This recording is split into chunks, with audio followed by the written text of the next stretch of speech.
CMA final के paper number 16 new syllabus that mean syllabus 2022 के official first lecture में आपका स्वागत है।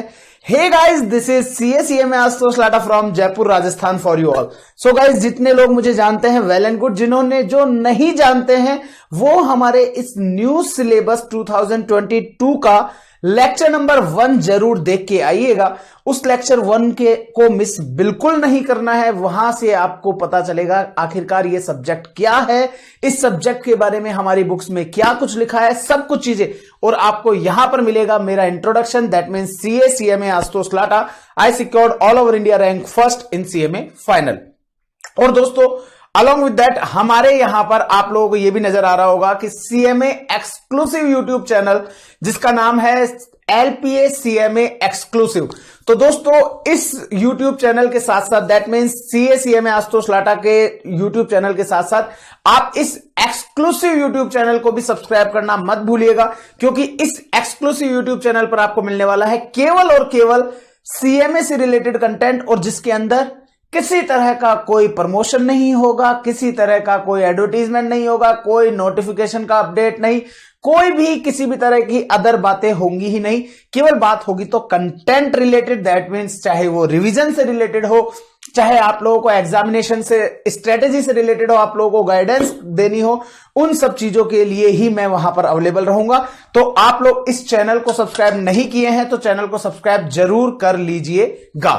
और दोस्तों, आपको आगे बढ़ने से पहले, जैसा कि मैंने आप लोगों को लास्ट लेक्चर में भी मैंने बताया था, और उस लास्ट लेक्चर को देखने के बाद आप सब लोगों का जो प्यार मिला मुझे, उसके लिए तहे दिल से शुक्रिया अदा करना चाहूंगा आप सभी लोगों का, कि आखिरकार जो हमने हमारे एफर्ट्स डाले हैं हमारे बुक्स में, उनको आपने इतना अप्रिशिएट किया कि सर ऐसी बुक हमने कभी जिंदगी में नहीं देखी है, कहीं किसी भी फैकल्टी की बुक में इतना एनालिसिस और इतने प्योरली तरीके से कंटेंट हमने कहीं नहीं दिखा है। जहां पर हम लोग आपके लिए कवर कर रहे हैं सब कुछ, इंस्टीट्यूट का study material, RTP, MTP workbook and past examination, more than 30 exam के क्वेश्चन पेपर आप लोगों के साथ कवर अप करते हुए चल रहे हैं। तो आप लोगों को बुक आइदर मिल चुकी होगी, अगर बुक नहीं भी मिली है तो घबराने की बात नहीं है। 4 बुक का सेट आप लोगों के पास आने वाला है, और जब तक बुक आए उससे पहले आप लोग अपनी क्लासेस को कंटिन्यू कर सकते हैं। उसके लिए आपको एक पीडीएफ जो है, जो मैं अभी स्क्रीन पर आप लोगों को शो भी करूंगा, ये पीडीएफ आपको डाउनलोड कर लेनी है। कहां से? हमारे टेलीग्राम चैनल से। और टेलीग्राम चैनल का नाम कहां आ रहा है, ये देखिए आप नीचे जो लाइन चल रही है वहां पर आपको टेलीग्राम चैनल का नाम मिल जाएगा। टेलीग्राम चैनल का नाम है AIR1 CMA चैनल LPA। ये रहा आपका टेलीग्राम चैनल का नाम। तो यहां से आप लोगों को क्या करना है, सिंपली इसको आपको सब्सक्राइब कर लेना है। यहां के फाइल फोल्डर में आप जाएंगे तो उसके फाइल फोल्डर में आपको डॉक्यूमेंट्स में आपको ये मिल जाएगा। किस नाम से? Introduction to SCM paper number 16 के नाम से। और वो किस तरह का नजर आएगा? तो दोस्तों, वो कुछ नजर आएगा इस तरह का। तो आप लोगों को ये नोट्स वहां से डाउनलोड कर लेने हैं, जिसके अंदर मैंने बताया कि हमारी कवरेज क्या क्या रहती है इंस्टीट्यूट का, वो सारी चीजें। देन उसके बाद में आपको ये नोट्स कुछ इस प्रकार से हमारे यहां से आप लोगों को सारे के सारे नोट्स जो हैं वो आपको हैंड रिटन जो फॉन्ट है उसके अंदर ऑलरेडी टैब्ड फॉर्मेट में मिलता है, जो कि आप लोगों को इस जगह पर नजर आ रहा होगा। ठीक है, तो अब इससे पहले चर्चा को आगे बढ़ाने से पहले, दैट मीन्स सीएमए फाइनल की जो जर्नी हम लोगों ने स्टार्ट की है उसको बिल्कुल प्योरली तरीके से स्टार्ट करने से पहले दोस्तों, मैं आपको बता दूं, ये जो सब्जेक्ट हम लोग पढ़ने जा रहे हैं ना, जिसका नाम है स्ट्रेटेजिक कॉस्ट मैनेजमेंट। क्या नाम है दोस्तों? Strategic cost management. ये सब्जेक्ट बेहद आसान होने वाला है, तभी मैं हमेशा से यूज करता हूं कॉस्टिंग आसान है। तो दोस्तों, कॉस्टिंग आसान है। अगर आप लोगों ने इंटर में मेरे से पढ़ा होगा तो आप लोगों को पता चल गया होगा कि नहीं, आज तो सर ने रियल में बहुत अच्छे एफर्ट्स के साथ आज आप लोगों को फाइनल में लेके आए। लेकिन अगर आप लोग इंटर में मेरे से क्लास लेने से अगर मिस कर भी गए हैं तो घबराने की बात नहीं है। मैं आपको ये कतई नहीं मानने वाला हूं कि आप लोगों को इंटर का बहुत कुछ नॉलेज है। मैं ये मान के चलूंगा कि आप एक रॉ मटेरियल हो जिसे वाया WIP मुझे फिनिश्ड गुड्स बना के देना है, और इतना सुपीरियर क्वालिटी का फिनिश्ड गुड्स बना के देना है, सो दैट जब कल को आप इंटरव्यू भी फेस करें, आप लोग किसी भी बड़ी से बड़ी कंपनी का इंटरव्यू फेस करें, तो आपको ये जो मेरा सब्जेक्ट है स्ट्रेटेजिक कॉस्ट मैनेजमेंट, इससे रिलेटेड काफी सारे क्वेश्चंस आपको इंटरव्यूअर पूछता है, उनको भी आप इजीली फेस कर जाए। जैसा कि हमारे प्रेजेंटली अगर मैं बात करूं तो हमारे जितने भी स्टूडेंट्स हमारे थे फाइनल के, जिसमें से उज्जवल बिचसरिया ने ऑल इंडिया 12th रैंक हासिल की थी, राघव खंडेलवाल ने ऑल इंडिया 30th रैंक हासिल की थी, इन्होंने जब मुझे इंटरव्यू में बताया तो उनका कहना था कि सर आपके पढ़ाए हुए जो कॉन्सेप्ट थे वो भी वहां पर इंस्टीट्यूट के जो भी इंटरव्यूअर जो थे कंपनीज के, उन्होंने हमसे पूछे और हमने उनका बहुत आसानी से जवाब दिया और आज काफी अच्छे पैकेज पर वो लोग ऑलरेडी सेलेक्ट हो चुके हैं। अब दोस्तों जर्नी चालू करते हैं हमारे इस सब्जेक्ट की, जिसका नाम है स्ट्रेटेजिक कॉस्ट मैनेजमेंट।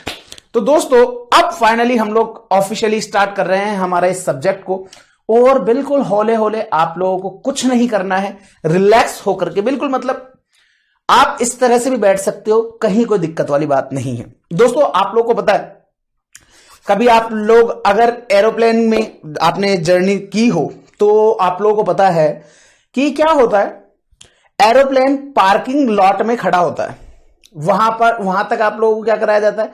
मेरी अब हर एक बात आपके सब्जेक्ट से लिंक करेगी, इस चीज का ध्यान रखना। मैं कोई कहानी भी सुना रहा हूं या मैं कोई स्टोरी, कोई भी किसी भी तरह की चीज है तो मैं उसको आपके कोर्स से अब लिंक करता हुआ चलूंगा। तो अब हर एक बात को बिल्कुल ध्यान से सुनते हुए चलना है। आज का लेक्चर की मैं अगर बात करूं तो हो सकता है कि एग्जामिनेशन पॉइंट ऑफ व्यू से इतना ज्यादा इंपॉर्टेंट नहीं है, बट लेकिन आप लोगों का जो फाउंडेशन है इस सब्जेक्ट का वो हम लोग आज से बनाना चालू कर चुके हैं। तो अब पॉइंट आता है कि सर आपने बोला कि एक एरोप्लेन की जब भी हम जर्नी तय करते हैं तो क्या होता है, आपको पता है कि हमें बस के द्वारा एरोप्लेन तक छोड़ाया जाता है, जिस भी एयरलाइन कंपनी के अंदर हम लोग ने फ्लाइट बुक की है। तो आपने जिस भी, लेट्स सपोज से हमने इंडिगो की फ्लाइट बुक करी है, तो इंडिगो की बस आती है आपको और आपको वेटिंग एरिया से आपको बैठा करके फ्लाइट तक लेकर के जाती है। लेकिन मैं आपको बताना चाहूंगा कि दोस्तों जब वो फ्लाइट तक आपको लेकर के जाती है तो उस समय पर आपका जो प्लेन है वो कहां खड़ा होता है, वो खड़ा होता है आपके पार्किंग लॉट पर। दैट मीन्स वो एरिया जहां से फ्लाइट टेक ऑफ नहीं करेगा, रनवे पर खड़ा नहीं होता है। तो क्या होता है, आप लोगों को, सभी यात्रियों को उस प्लेन के अंदर बैठा दिया जाता है और बैठाने के बाद कुछ समय के पश्चात प्लेन वहां से थोड़ा थोड़ा धीरे धीरे मूव करने लगता है और वो रनवे पर आता है। फिर रनवे पर जब उसको उड़ान भरनी होती है तब वो क्या करता है, फिर वो फास्ट स्पीड से रनवे पर रन करता है और फिर वो फट से ऊपर उठ जाता है। तो अब पॉइंट आता है, सर ये क्या हम एरोप्लेन उड़ाने आएंगे यहां पर? तो दोस्तों मैं आपको बता दूं, हमारी स्ट्रेटेजिक कॉस्ट मैनेजमेंट की जर्नी भी कुछ इसी प्रकार की रहने वाली है। सर कैसे? दोस्तों अभी आप लोग जो हैं, आप सभी लोग यात्रीगण हैं, मैं प्लेन का पायलट हूं।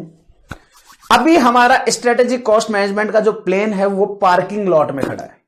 अब हमारे को क्या करना है, आप सभी यात्रियों को उसमें बैठाना है जो आप ऑलरेडी बैठ चुके हैं। अब धीरे धीरे मैं क्या करूंगा, इस पार्किंग लॉट से आपका प्लेन रनवे पर लेकर के आऊंगा। अब रनवे पर लेकर के आऊंगा, इसका मतलब बहुत धीरे धीरे चलेगा मेरा प्लेन। तो अब इसका मतलब क्या है, इसका मतलब इनिशियली जो शुरुआती 2, 3, 4 लेक्चर रहेंगे वो आप लोगों के बिल्कुल हौले हौले धीरे धीरे चलेंगे। आपको लगेगा अरे सर इसमें से तो कोई इंपॉर्टेंट ही नहीं लग रहा है, लेकिन एक चीज ध्यान रखना, ये इंपॉर्टेंट नहीं होगा, लेकिन रनवे पर आने के लिए प्लेन को पार्किंग लॉट से रनवे पर चलाया जाना पड़ेगा। तो जब उसको धीरे धीरे स्पीड में ही चलाने करके हम लोग रनवे पर लेकर के आते हैं, मतलब कि पायलट उसको रनवे पर लेकर के आता है और फिर वो टेक ऑफ करा देता है फुल स्पीड के साथ। तो सेम वही कॉन्सेप्ट आप लोगों के साथ होगा। मैं आप लोगों के शुरुआती 2 से 3 लेक्चर जो हैं उनके अंदर मैं आप लोगों को बैठा चुका हूं अपने प्लेन में। अब मैं धीरे धीरे आप लोगों को रनवे पर लेकर के आऊंगा और जैसे ही मुझे लगने लगेगा कि नहीं यार अब बच्चों को अच्छे से समझ में आने लगा है आखिर ये सब्जेक्ट क्या है, तो हम धीरे धीरे स्पीड पकड़ेंगे और इतनी अच्छे तरीके से हमारी इस यात्रा को कंप्लीट करेंगे कि आप लोगों को इतना गजब मजा आएगा कि यस सर रियल में कॉस्टिंग आसान है और इंटरेस्टिंग भी है। तो दोस्तों इस सब्जेक्ट को आसान और इंटरेस्टिंग मैं बना लूंगा। आप लोग को बिल्कुल अश्योर रहना है, 1% का भी टेंशन नहीं लेना है पूरा, चाहे वो एग्जाम वाइज हो चाहे आपको नॉलेज वाइज हो, क्योंकि मेरा सब्जेक्ट जो है वो आप लोगों को एक ऐसा सब्जेक्ट है जो आपके लिए कहीं ना कहीं एग्जाम से पहले भी और एग्जाम के बाद भी, वो LIC का प्लान है ना, जिंदगी के साथ भी और जिंदगी के बाद भी, तो वही प्लान मेरा है। एग्जाम के साथ भी और एग्जाम के बाद भी वो सब्जेक्ट है स्ट्रेटेजिक कॉस्ट मैनेजमेंट। बिकॉज आप सभी लोग बनने जा रहे हैं cost and management accountants, that mean CMA। तो आप लोगों को इस सब्जेक्ट का काफी अच्छा नॉलेज होना चाहिए। अब बात कर लेते हैं कि सर इस सब्जेक्ट में आपको क्या कुछ देखने को मिलेगा। तो दोस्तों मैं थोड़ा सा फ्लैशबैक में लेके जाना चाहूंगा आप लोगों को, सिंस आप लोग CMA फाइनल में आ चुके हैं, लेकिन मैं आप लोगों को फ्लैशबैक में लेके जाना चाहूंगा आप लोगों के CMA इंटर में। दोस्तों CMA इंटर के अंदर आपने कुछ सब्जेक्ट पढ़ा था क्या? कॉस्टिंग से रिलेटेड कोई सब्जेक्ट पढ़ा था क्या? तो बच्चा बोलता है यस सर, हम लोगों ने कॉस्ट अकाउंटिंग पढ़ा है। दोस्तों हम लोगों ने कॉस्ट अकाउंटिंग पढ़ा है। कॉस्ट अकाउंटिंग में हम लोगों ने क्या किया था, मैं आप लोगों को वो पुरानी यादें, छोड़ाए हम वो गलियां, उस गलियों में वापस लेकर के जा रहा हूं। तो उन गलियों के अंदर आपने क्या किया सर? हमने वहां पर कॉस्ट अकाउंटिंग में कुछ अकाउंटिंग सीखी। सर कैसी अकाउंटिंग सीखी? दोस्तों आप लोगों ने वहां पर सीखा कॉन्ट्रैक्ट अकाउंटिंग। सर कोई कॉन्ट्रैक्ट है जो हो चुका है, दैट मीन्स आप लोगों को पता है कि कॉस्ट अकाउंटिंग को समझने के लिए हमने पहले अकाउंटिंग को समझा। और अकाउंटिंग क्या है? अकाउंटिंग क्या है भाई? अकाउंटिंग आप लोग अपने 11th क्लास से पढ़ते आ रहे हैं, और accounting is just A recording of transactions. जो आप लोगों के रिकॉर्डिंग ऑफ ट्रांजैक्शंस, इसका मतलब हम लोग हमारे कोई भी ट्रांजैक्शन को रिकॉर्ड कर रहे हैं। और रिकॉर्ड कब करेंगे? जब वो पास्ट में इनकर हो चुका होगा। तो इसका मतलब हम लोगों ने कॉस्ट अकाउंटिंग के अंदर यह सीखा कि कोई भी ऐसे ट्रांजैक्शन जो पास्ट में इनकर हो चुके हैं, पास्ट में ऑलरेडी अकर हो चुके हैं, उन सभी ट्रांजैक्शंस को हमने रिकॉर्ड करना सीखा। जैसे कि कॉन्ट्रैक्ट का केस था, कॉन्ट्रैक्टर का केस था तो कॉन्ट्रैक्ट अकाउंट बनाया, प्रोसेस का काम था तो प्रोसेस अकाउंट बनाया। ऐसे एन नंबर ऑफ चीजें हम लोगों ने वहां पर सीखी आप लोगों के लिए कुछ। तो अब वहां पर इसका मतलब क्या हुआ, हम लोगों ने वहां पर सीखा मेजरली अकाउंटिंग कैसे होगी, कि मटेरियल है तो उसका वैल्यूएशन कैसे होगा, लेबर है तो उनकी लेबर कैलकुलेट कैसे होगी। तो मतलब एक ऐसी चीजें सीखी जो हमारे को कॉस्ट से रिलेटेड एक बेसिक फंडामेंटल क्रिएट करती है। अब पॉइंट आता है सर क्या हमारे को यही चीज वापस सीखने को मिलेगी? आंसर है नो। आंसर है नो, आप लोगों को यही चीज सीखने को नहीं मिलेगी। रीजन बताता हूं। आप मुझे एक चीज बताइए, अगर आप CMA बनते हैं, अगर क्या बनते हैं, बनेंगे ही, इसमें कोई सेकंड थॉट ही नहीं है। सेकंड थॉट होना ही नहीं चाहिए, क्योंकि जिस इंसान के सेकंड थॉट हुआ वो कभी भी फर्स्ट थॉट पर जा ही नहीं पाएगा। तो आप जब CMA बनते हैं तो आप क्या अकाउंटेंट बनेंगे? मतलब कि आपको अकाउंटेंट बनना है, या आप लोगों को मैनेजरियल पोजीशन चाहिए? दैट मीन्स आप मैनेजर बने कि हां जी हम लोग तो इन सब लोगों को मैनेज करेंगे। तो दोस्तों मैं आपको बता दूं, आप सभी लोग जो CMAs बनते हैं वो इस लेवल पर जाते हैं, दैट मीन्स मैनेजर। अब ये जो अकाउंटेंट्स है ना, ये अकाउंटेंट लोग किसके अंडर में काम करते हैं? सर इन मैनेजर के अंडर में काम करते हैं। अब मैनेजर के अंडर में अकाउंटेंट्स काम करते हैं, चाहे वो फाइनेंशियल अकाउंटिंग कर रहा हो, चाहे वो कॉस्ट अकाउंटिंग कर रहा हो। लेकिन आप लोगों के को अगर कॉस्टिंग डिपार्टमेंट दिया गया है तो आप लोगों के अंडर में कॉस्ट अकाउंटेंट्स। अब बात आती है सर कॉस्ट अकाउंटेंट मतलब CMAs? आंसर है नो। कई बार क्या होता है कि यहां पर कॉस्ट अकाउंट, ये जो अकाउंटेंट पोजीशन है ना, यहां पर आइदर या तो CMA inter pass out student कोई होता है कि जो इंटर हो गया लेकिन फाइनल नहीं हो पाया, या यहां पर आपको मिलेंगे ग्रेजुएट्स लोग, जो कि सिंपली क्योंकि आप लोगों को पता है कि जो आप लोगों के इंटर के अंदर पोर्शन होता है वो ग्रेजुएशन लेवल पर, दैट मीन्स BCom BBA के अंदर भी वही पोर्शन उनको भी पढ़ाया जाता है। तो इसका मतलब क्या होगा, ये अकाउंटेंट्स लोग कौन होने वाले हैं? CMA इंटर, ग्रेजुएट्स, या कोई फ्रेश क्वालिफाइड अगर कोई CMA है वो भी अकाउंटिंग पोस्ट के जगह पर जा सकता है। आप लोग जब जैसे जैसे एक्सपीरियंस होता जाएगा आप लोग मैनेजरियल पोजीशन पर जाएंगे। अब पॉइंट राइज होता है सर अगर हम मैनेजरियल पोजीशन पे जाते हैं तो इसका मतलब हमको अकाउंटिंग नहीं करनी। तो इसका मतलब अगर अकाउंटिंग नहीं करनी तो हमारा जो दायरा है वो केवल कॉस्ट अकाउंटिंग तक सीमित नहीं रह जाता है। हमारे को केवल कॉस्ट अकाउंटिंग नहीं पढ़नी है, तो फिर क्या करना है सर? मैंने कहा आप ध्यान से सुनो, आप हो मैनेजरियल पोजीशन पर तो आपका काम क्या है? अकाउंटेंट्स इनकी टीम्स को मैनेज करना। अब आपको पता है हम किसी भी चीज को मैनेज कब कर पाएंगे? जब वो चीज हमें खुद को आती होगी। आज सपोज से मेरे अंडर में कोई इंसान है जो हमारे बुक बनाता है, तो वो मेरे अंडर में तब रहेगा जब मुझे पता हो कि आखिरकार बुक कैसे बनती है। अगर मुझे पता ही नहीं है बुक कैसे बनती है, बुक में क्या कंटेंट लाना है, तो क्या मैं कभी भी अपने अंडर में जो इंसान काम कर रहा है उसको मैनेज कर पाऊंगा? आंसर है नो। तो इसका मतलब क्या हुआ? इसका मतलब यह है सर आप उनको कभी भी मैनेज नहीं कर पाएंगे। तो अब मुझे मैनेज करने के लिए इससे थोड़ा ऊपर जाना है, तो अकाउंटेंट से बढ़कर मैं पहुंचा मैनेजरियल पोजीशन पर। अब मुझे एक चीज बताओ सर, फिर तो सारा काम तो केवल अकाउंटेंट्स करेंगे, फिर आप क्या करोगे? आपका तो कुछ काम ही नहीं है, केवल उनको देखना कि हाँ जी हम तो केवल देख रहे हो, भाई काम कर हम बैठे हैं, ऐसा नो।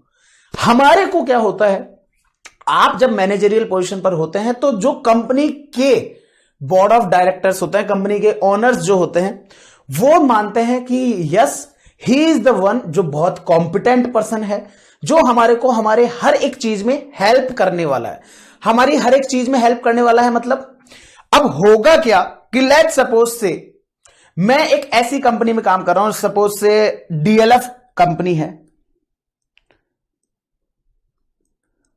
ये जो डीएलएफ कंपनी है ये रियल एस्टेट के अंदर काम करती है। आप लोगों के जो बिल्डिंग्स वगैरह है वो बनाते हैं। हमारे, अगर मैं जयपुर से बिलोंग करता हूं, हमारे यहां पर जैसे एआरजी ग्रुप है, हमारे यहां पर मंगलम ग्रुप है,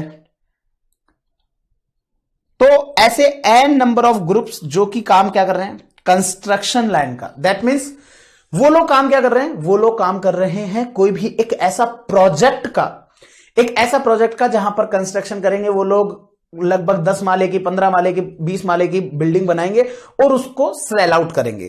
तो इसका मतलब अब क्या होगा सर, अब हमारा क्या रोल है उसमें? दोस्तों अब बच्चा कई बार बोलता है सर ये तो कॉन्ट्रैक्ट का काम आएगा इसमें। मैंने कहा डीएलएफ वाला जो इंसान है वो क्या कर रहा है, उसने बिल्डिंग बनाना है, वो खुद नहीं बनाएगा, वो कॉन्ट्रैक्टर हायर करेगा। अब कॉन्ट्रैक्टर हायर करेगा तो अब उसने क्या किया, डीएलएफ वाले ने बाहर मार्केट में कहा, टेंडर निकाला कि साहब हमारे को लेट्स सपोज से दिल्ली गुड़गांव हाईवे पर, Delhi Gurgaon, D for Delhi, G for Gurgaon, जिसे आज गुरुग्राम बोलते हैं, तो दिल्ली गुड़गांव हाईवे के ऊपर हमारे को एक आलीशान 15 मंजिल की एक बिल्डिंग बनानी है। उसके लिए हमने टेंडर्स इनवाइट किए। क्या इनवाइट किए? टेंडर्स इनवाइट किए कि सारे के सारे अपने अपनी कोटेशन लेकर के आओ, हम आप लोगों को यहां पर सेलेक्ट करेंगे, जो भी अब हमारे लिए बेस्ट होगा उसको हम लोग सेलेक्ट करेंगे और हम उन्हीं को इसका कंस्ट्रक्शन का जो है कॉन्ट्रैक्ट उन्हीं को दे देंगे। अब मुझे एक चीज बताओ, क्या ये डिसीजन अब लेना है या हम ऑलरेडी ले चुके हैं? आंसर है नो। अभी हम लोगों ने ऑफर डाला है लोगों की एप्लीकेशंस के लिए कि आप आइए हमारे यहां अप्लाई कीजिए, हम आपकी कॉम्पिटेंसी चेक करेंगे। अगर हमारे को लगता होगा कि आप हमारी कंपनी के अकॉर्डिंगली एलिजिबल हो तो हम आपको सेलेक्ट करेंगे और देन उसके बाद में हम डिसीजन लेंगे कि इनको सेलेक्ट किया और ये कॉन्ट्रैक्टर अब हमारे यहां की बिल्डिंग बनाएगा। अब पॉइंट आता है सर इसे क्या कहेंगे? इसे कहेंगे दोस्तों, प्योरली बात करूं तो डिसीजन मेकिंग। हम क्या करने वाले हैं? डिसीजन मेकिंग करने वाले हैं। दैट मीन्स हमारे पास प्रपोजल नंबर 1 आया, प्रपोजल नंबर 2 आया, प्रपोजल नंबर 3 आया, proposal number 4, N number of proposals आए हमारे पास काफी सारे कॉन्ट्रैक्टर्स के प्रपोजल्स आए और उन्होंने कहा सर मैं भी बना सकता हूं, सर मैं भी बना सकता हूं, सर मैं भी बना सकता हूं, मैं आपसे 200 करोड़ में बना दूंगा, सर मैं आपको 300 करोड़ में बना दूंगा, कोई कहता है 250 करोड़ में बना देता हूं। सब अपने अपने रेट लेकर के आए और सबने अपने आप को यहां पर प्रेजेंट किया। अब कई बार बच्चा बोल देता है सर, किसी ने कहा कि 150 करोड़ में बना दूंगा, कोई कहता है 200 करोड़ में बना दूंगा, कोई कहता है 140 करोड़ में बना दूंगा, कोई कहता है कि मैं 220 करोड़ में बना दूंगा। अब यहां पर हमारे को डिसाइड करना है। अरे सर इसमें क्या डिसाइड करना है सर? ये लो सबसे सस्ता सेलेक्ट कर लो। तो याद है ना बांगड़ सीमेंट का वो एडवर्टीजमेंट याद है ना, सस्ता नहीं सबसे अच्छा। अब कई बार होता है सस्ता भी सबसे अच्छा होता है, तो उस जगह पर हम हमारे एलिजिबिलिटी के हिसाब से हम हमारे यहां पर चेक करेंगे, हमारे स्पेसिफिकेशंस के आधार पर हम वहां पर उस जगह पर हमारी रिक्वायरमेंट्स के आधार पर हर एक चीज को, टाइम को देखते हुए, कल को पता चलता है कि ये इंसान जो है ये बना करके देगा 5 साल में और ये इंसान जो है ये हमारे को बना के देगा 2 साल में, तो हमारे को उस जगह पर भी इवेल्युएट करना पड़ेगा कि ये तो 5 साल बाद बनाएगा तो 5 साल तक का हमारा पैसा ब्लॉक होगा, ये 2 साल में ही बना देगा तो हमारे को रिकवरी दूसरे साल के बाद से चालू हो जाएगी। तो हमारे को n नंबर ऑफ फैक्टर्स को ध्यान में रखते हुए हमको ये डिसाइड करना पड़ता है कि आखिरकार हमें किसका सिलेक्शन करना है। तो दोस्तों इन शॉर्ट अगर मैं बात करूं तो आप लोगों का ये जो सब्जेक्ट है वो इर्द गिर्द घूमेगा आप लोगों के डिसीजन मेकिंग पर। दोस्तों जहां एक अकाउंटेंट केवल पास्ट की अकाउंटिंग करता है, एक अकाउंटेंट जहां पास्ट में काम किए गए काम की अकाउंटिंग करता है, वही मैनेजर जो होता है वो उसका काम होता है कि वो किसी भी डिसीजन बना सके, और इस डिसीजन के लिए ही इस सब्जेक्ट का नाम दिया गया strategic cost management. That means आप स्ट्रेटेजिकली इस कॉस्ट को मैनेज करने का जो काम है वो आपको इस सब्जेक्ट में सिखाया जाएगा। जी हां दोस्तों, तो this is the fundamental requirement of this subject. आप यहां पर सीखने वाले हैं कि किस तरह से कॉस्ट को एफिशिएंटली, स्ट्रेटेजिकली आप लोग मैनेज करने वाले हैं। तो दोस्तों इस जगह पर हमारा काम रहेगा पूरे यहां पर मैनेजमेंट और सिर्फ मैनेजमेंट का। तो दोस्तों सिर्फ मैनेजमेंट का काम हमारा यहां पर रहेगा। इसका मतलब क्या है? इसका मतलब यह है हमारे को यहां पर डिफरेंट कॉन्सेप्ट्स मैं आप लोगों को सिखाने वाला हूं। उन डिफरेंट कॉन्सेप्ट्स को यूज करते हुए हम लोगों को हमारी डिसीजन मेकिंग करनी है। जैसे कि लेट्स सपोज से मैं एक और एग्जांपल लेता हूं। सपोज, अब पहले तो सबसे पहले एक चीज बताओ मेरे को, एक कोई भी बिजनेसमैन, ऑब्वियस सी बात है आप लोगों का पाला किससे पड़ेगा? बिजनेसमैन से। कोई भी बिजनेसमैन क्या चाहेगा? कोई भी बिजनेसमैन क्या चाहेगा? सर सिंपल सी चीज है, वो चाहेगा कि मैं ज्यादा से ज्यादा प्रॉफिट कमाऊं। सामान्य मानसिकता का आदमी तो यही चाहेगा ना। मुझे आप बताओ, आप सामान्य मानसिकता के हो? सर ये तो चेक करना पड़ेगा, क्योंकि हम इतना ज्यादा पढ़ चुके हैं कि सामान्य मानसिकता के तो नहीं बचे हम।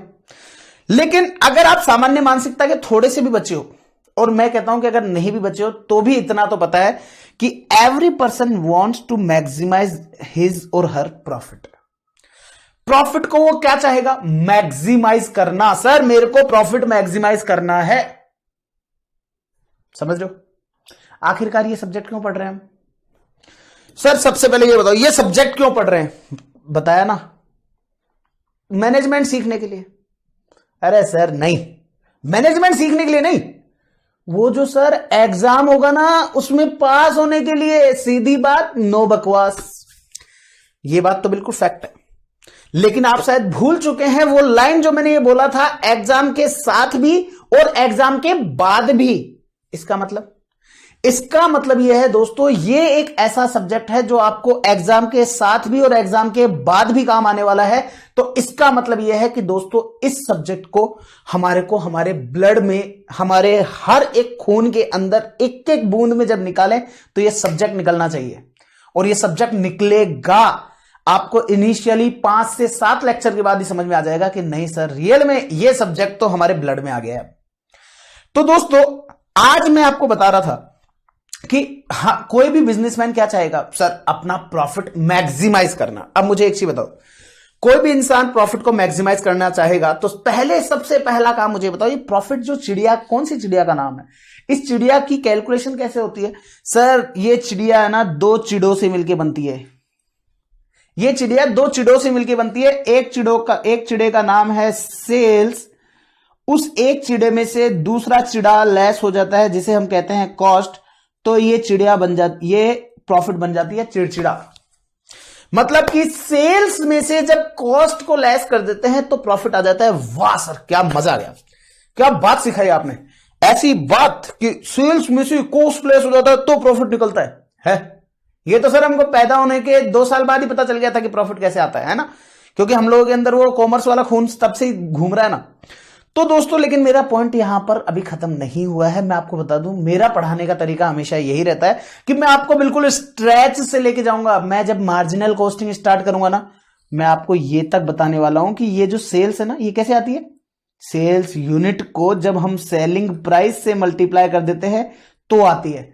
और मैं ऐसा क्यों समझाता हूं, इसके पीछे का लॉजिक भी मैं आप लोगों को जब पढ़ाऊंगा marginal costing, that means decision making वाला पोर्शन, तो उसमें मैं आप लोगों को एक एक चीज बताऊंगा। ऐसा क्यों? क्योंकि ऐसा इसलिए दोस्तों, ऐसा करने से मुझे यह पता चलता है कि सेल्स में फर्क केवल दो ही फैक्टर से आ सकता है, एक यूनिट, एक प्राइस। अगर यूनिट और प्राइस दोनों में चेंज नहीं है तो सेल्स कभी जिंदगी में चेंज नहीं हो सकता। सर ऐसा क्यों बता रहे हो? ऐसा मैं इसलिए बता रहा हूं क्योंकि दोस्तों, जब प्राइस में चेंज होगा तो उसका इफेक्ट कहां कहां होगा वो मैं आपको बताऊंगा उस टाइम पर, कि प्राइस के चेंज के कारण से आपका कंट्रीब्यूशन भी चेंज होता है, आप लोगों का पीवी रेशियो भी चेंज होता है। तो ऐसे एन नंबर ऑफ चेंजेस वहां पर मैं आप लोगों को बताने वाला हूं। तो मैं इतना स्ट्रेच से आपको लेकर के चलूंगा, तो आप लोगों को थोड़ा सा होले होले पार्किंग से रनवे पर आने में टाइम लगेगा। तो प्रॉफिट की कैलकुलेशन जब हम करते हैं तो कैसे आती है सर? Sales minus cost. और एक बिजनेसमैन क्या चाहेगा? एक बिजनेसमैन चाहेगा कि सर हमारा जो प्रॉफिट है ना वो मैक्सिमाइज हो। दैट मींस हमारा प्रॉफिट बहुत बहुत बहुत ज्यादा से ज्यादा हो। अब दोस्तों, अगर प्रॉफिट ज्यादा हो तो वो कैसे हो सकता है? अगर प्रॉफिट ज्यादा हो तो वो कैसे हो सकता है? मैं एक एग्जांपल लेता हूं। लेट्स सपोज से हमने सेल करी 1 करोड़ की या 100 करोड़ की, बड़ा फिगर लेते हैं थोड़ा सा। उसमें हमारी कॉस्ट लग गई है लेट्स सपोज से 60 करोड़। अगर मेरी 100 करोड़ की सेल है जिसमें से 60 करोड़ की मेरी कॉस्ट लगी है, तो इसका मतलब मेरे को 40 करोड़ का प्रॉफिट हुआ है। से यस और नो? Yes sir. मुझे एक चीज बताओ, अगर मैं इस 100 करोड़ को 110 कर दूं, इस 100 करोड़ को मैं 110 कर दूं, तो क्या मेरा प्रॉफिट यहां पर बढ़ जाएगा कि नहीं बढ़ेगा? अब मेरे पास कई बार बच्चा बोल देता है सर इससे कॉस्ट नहीं बढ़ेगी क्या, सेल बढ़ाओगे तो? मैंने क्या कहा? इसका मतलब यह हो गया कि मैंने यहां पर प्राइस में इंक्रीज किया है। मैंने यहां पर इंक्रीज जो किया है वो प्राइस में इंक्रीज किया है। और आपको पता है, अगर मैं प्राइस में इंक्रीज कर रहा हूं, मतलब कि सेलिंग प्राइस में इंक्रीज कर रहा हूं, तो मेरी कॉस्ट वही रहती है। क्योंकि आपको पता है वेरिएबल कॉस्ट तब इंक्रीज होती है जब यूनिट्स में इंक्रीजमेंट होता है। आज लेट्स सपोज हमने हमारी क्लास 10,000 की कर रखी है, जिसमें हमारी कॉस्टिंग लगती है लेट्स सपोज से 3,000, तो हमारे को प्रॉफिट होगा 7,000। मैंने 100 स्टूडेंट्स को क्लास दी, तो ये 10,000 मल्टीप्लाई 100, तो ये हो जाएगा 10 लाख। और 3,000 की कॉस्टिंग आएगी तो 3,000 मल्टीप्लाई बाय 100, तो ये हो जाएगा 3 लाख। तो इसका मतलब ओवरऑल प्रॉफिट जो है वो हो गया मेरे को 7 लाख। अब सोच समझ के बताओ, मेरी कॉस्ट 3 लाख की 3 लाख कब रहेगी? सर जब आप 100 बच्चे ही पढ़ाओगे और 3,000 रुपए की आपकी कॉस्ट आएगी तो 3 लाख ही रहेगी। क्योंकि अगर मैंने 100 बच्चों से 200 बच्चे कर दिए तो ये 3 लाख की जगह 6 लाख हो जाएगा।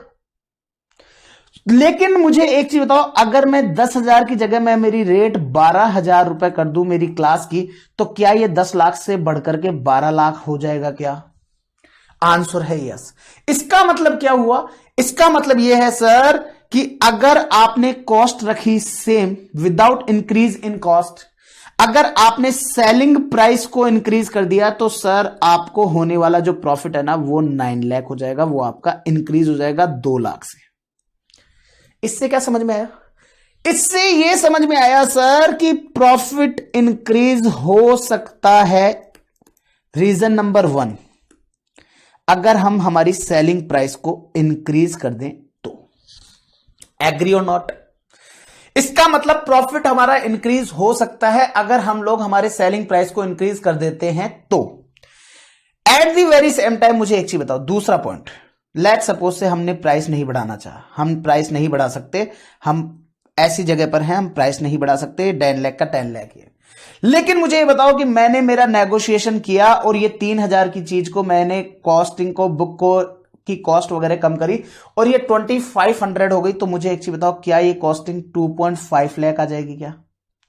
तो ऐसे केस में भी मेरा प्रॉफिट 7.5 लाख हो जाएगा। इसका मतलब मेरा प्रॉफिट तब भी इंक्रीज हो सकता है। तो इसका मतलब क्या हुआ सर? इसका मतलब सेकंड फैक्टर कि आपका अगर कॉस्ट पर यूनिट आपकी इंक्रीज होती है तो सॉरी डिक्रीज होती है तो भी आपका प्रॉफिट इंक्रीज हो सकता है।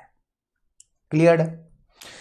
इसके अलावा और क्या हो सकता है? अब मुझे पता है आप लोगों के माइंड में डेफिनेटली एक चीज आएगी, sir sir sir sir sir. मैंने कहा हां बच्चों बच्चों बच्चों बच्चों, सर ये जो कॉस्ट जिसको आप बोलते हो सर, ये कॉस्ट तो लेकिन fixed cost plus variable cost दोनों से मिलकर बनी होती है। फिक्स्ड कॉस्ट और वेरिएबल कॉस्ट दोनों से मिलकर बनी है सर ये। तो ऐसे केस में आप कैसे फिक्स्ड कॉस्ट को कम कर सकते हो?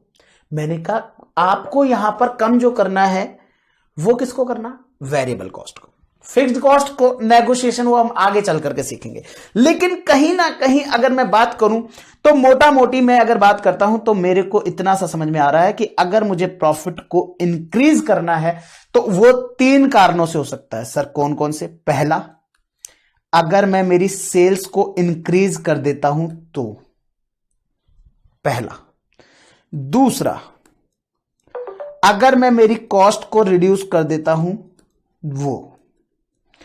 तीसरा, अगर मैं इन दोनों के कॉम्बिनेशन को यूज करता हूं कि सेल को इंक्रीज कर दूं कॉस्ट को रिड्यूस कर दूं, तो इंक्रीज डिक्रीज दोनों बना दिया मैंने। तो ये 3 चीजों के साथ मैं मेरे प्रॉफिट को इंक्रीज कर सकता हूं। और दोस्तों मुझे एक चीज बताइए, यहां पर आपको क्या लगता है कौन सा पॉइंट सबसे आसान है? मतलब कि सेल्स बढ़ाना, दैट मीन्स अगर मैं बात करूं तो मेरे लिए सेलिंग प्राइस को बढ़ाना वो ज्यादा इजी है कि कॉस्ट को कम करना वो मेरे लिए इजी है? मैं आप लोगों से पूछ रहा हूं भाई, मुझे ये बताओ कि सेल्स को बढ़ाना आप लोगों के लिए आसान काम है कि कॉस्ट को कम करना आप लोगों के लिए आसान काम है? बच्चा मुझे यहां बोल देता है सर सर सर, सुनो ध्यान से, सर सबसे आसान आपके लिए ये है। क्यों?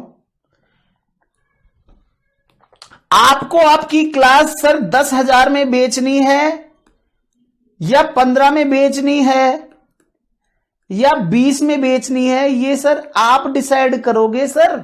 You are the one who will decide कि मेरे को मेरा माल कितने में बेचना है सर। लेकिन कॉस्ट जो है ना सर, कॉस्ट ये आपका काम नहीं है सर, ये तो आप मार्केट से पे डिपेंडेंट हो इसके लिए। तो मार्केट पर डिपेंडेंट हो तो उसके लिए तो आप कैसे कम करोगे सर? ऐसा बच्चा मुझे बोल देता है। लेकिन मैं आपको बता दूं दोस्तों, ये एक मिथ है। दैट मीन्स ये नहीं है। रीजन दोस्तों, यहां पर आप लोगों को ध्यान रखना होगा कि हम एक ऐसे मार्केट में बैठे हैं जहां पर कंपटीशन होता है। लेट्स सपोज से मैं मेरा ही एग्जांपल ले लेता हूं। आप लोगों को मेरी सब्जेक्ट की क्लासेस 10,000 में मिलती है, अदर सब्जेक्ट फैकल्टीज की क्लासेस भी 10,000 में ही है। बेशक मैं कितना ही अच्छा पढ़ा रहा हूं, बच्चा कहीं ना कहीं प्राइस सेंसिटिव जरूर होगा। हो सकता है सारे बच्चे ना हो, लेकिन कुछ बच्चे जरूर होंगे। तो ऐसे केस के अंदर क्या मैं मार्केट रेट से ज्यादा चार्ज कर सकता हूं? अब मुझे पता है कई बच्चे बोलेंगे सर अगर आपके अंदर बेहतरीन क्वालिटी है तो आप मार्केट रेट से भी ज्यादा चार्ज कर सकते हो। लेकिन दोस्तों इसी को बोलते हैं प्राइसिंग डिसीजन। इसी को बोलते हैं प्राइसिंग डिसीजन, जो हम लोग सीखेंगे इस पूरे कोर्स के अंदर। मतलब कि एक स्पेसिफिक टॉपिक आएगा जिस पर हम लोग ये सीखने वाले हैं प्राइसिंग डिसीजन कैसे करना है। मतलब कि अब ऑब्वियस सी बात है कि अगर आप लोग जानते हैं, आपने डिमांड सप्लाई का कॉन्सेप्ट पढ़ा है, डिमांड प्राइस का कॉन्सेप्ट पढ़ा है कि अगर आपकी प्राइस बढ़ रही है तो डिमांड आपकी कम हो जाती है। ऐसा कॉम्पिटिटिव मार्केट की बात करते हैं। तो ऐसे सिचुएशन के अंदर अब आप लोगों को उस सब चीजों का ध्यान में रखते हुए चलना है। तो एन नंबर ऑफ फैक्टर्स वहां पर आएंगे। हो सकता है कि आपको जो डिमांड है वो आपकी उस प्रोपोर्शन में नहीं कम हो, कि आपने प्राइस तो बढ़ा दी 20% से, लेकिन डिमांड आपकी कम हुई है केवल 10% ही। तो ऐसे केस में आपको लॉस नहीं, प्रॉफिट होगा। आज बड़ा सिंपल सी चीज है कि अगर आपने 10,000 रुपए में 100 बच्चों को क्लास दी तो आपकी सेल थी 10 लाख।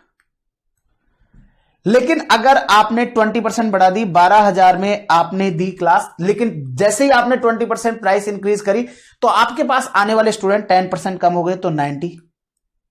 लेकिन इस केस के अंदर भी हमारी टोटल सेल 10.8 लाख हो गई।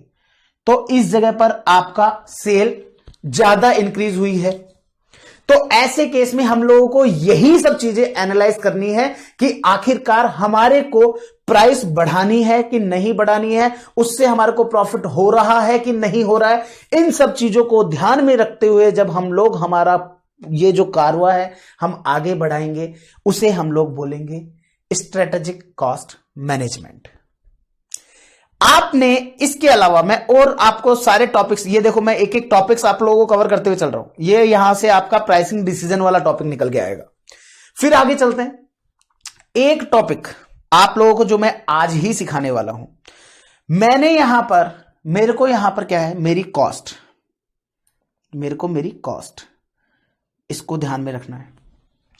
मैंने क्या है कि मैंने ये सोचा साहब इस साल मुझे 100 लाख का या 100 करोड़ का मुझे प्रॉफिट कमाना ही कमाना है। 100 करोड़ का प्रॉफिट कमाना है। अब यार आज तो सर ने तो कह दिया 100 करोड़ का प्रॉफिट कमाना है, लेकिन पॉइंट अराइज होता है कि 100 करोड़ का प्रॉफिट कमाए कैसे। दोस्तों ये जो हमें कमाना ही है इसे हम लोग क्या बोलते हैं, टारगेट प्रॉफिट। क्या बोलते हैं दोस्तों, ये हमारा टारगेट प्रॉफिट है कि हमारे को इतना रुपया कमाना ही कमाना है। अब इतना कमाने के लिए मुझे क्या करना पड़ेगा, डेफिनेटली मुझे मेरी सेल्स और कॉस्ट को ध्यान में रखते हुए चलना पड़ेगा।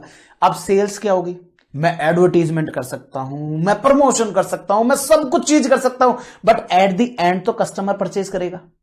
लेट्स सपोज से मेरे को पास, मैं ये बात कर लेता हूं कि 1 करोड़ कस्टमर मेरे पास आए और 1 करोड़ कस्टमर को जो मैंने प्राइस चार्ज करी, जो 1 करोड़ कस्टमर को मैंने प्राइस चार्ज करी, वो मैंने चार्ज करी साहब 500 रुपए।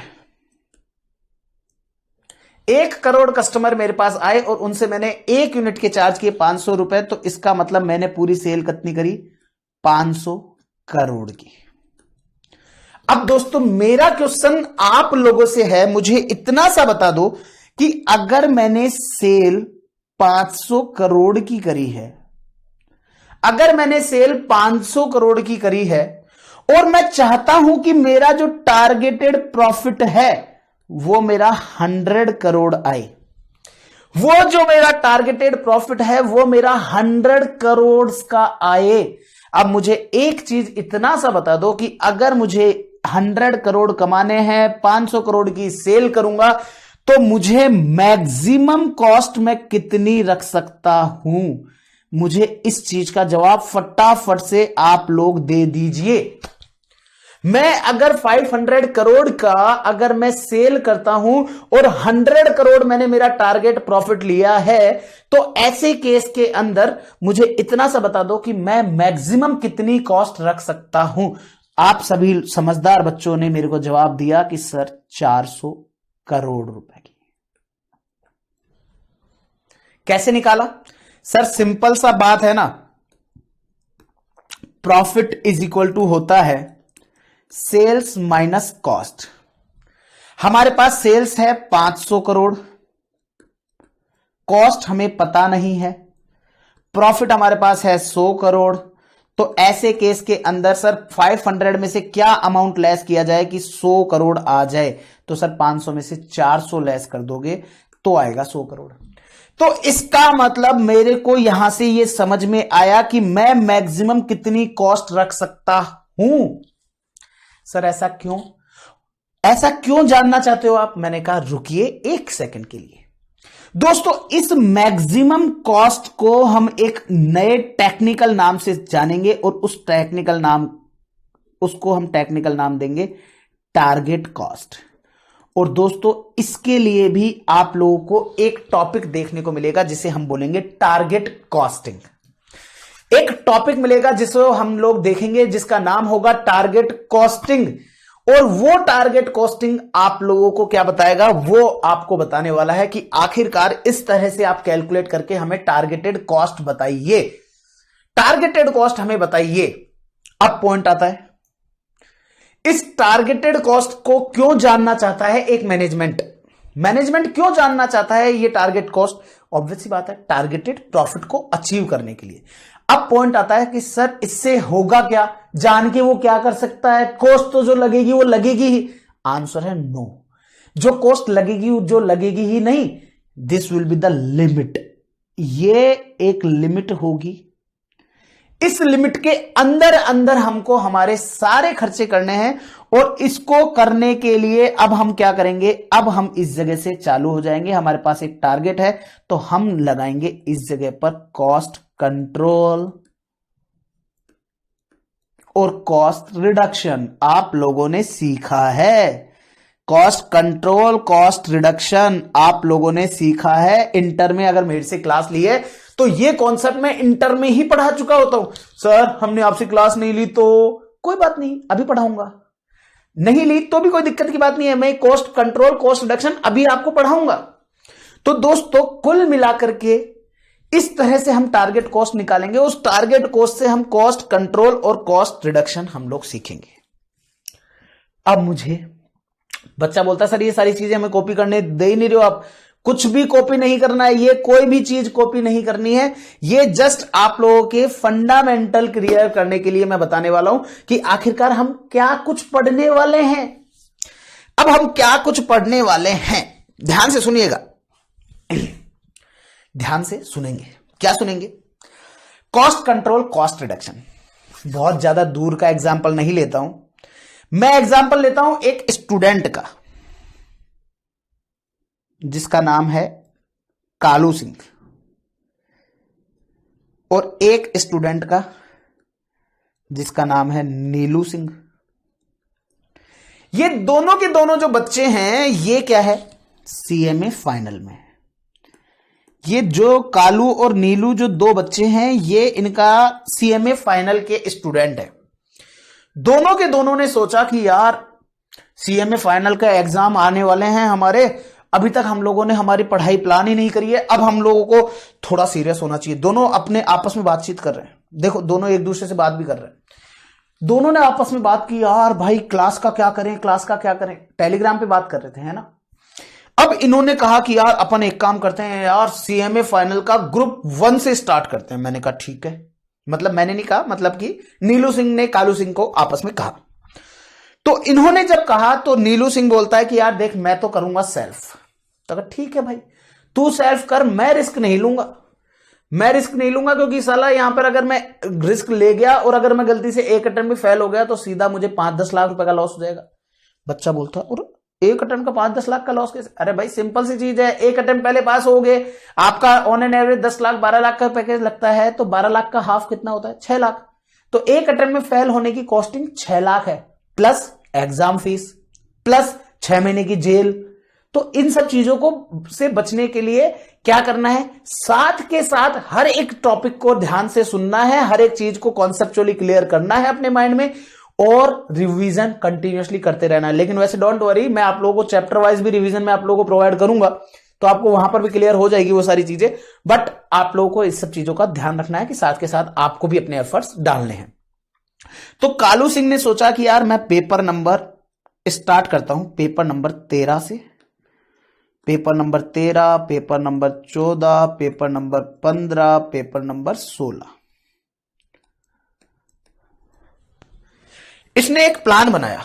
ये एक दिन सुबह पहले जल्दी उठा, जल्दी उठ के इसके अंदर ना एक एनर्जी आई, अरे यार मुझे तो एक काम करना है, मुझे ना अब बस, मैं नीलू सिंह तो सेल्फ कर रहा है यार, उसको तो सेल्फ में पता नहीं कैसे कर जाएगा, क्या पता मेरे से अच्छा कर गया तो उसने सुबह पहले जल्दी उठ के प्लान बनाया।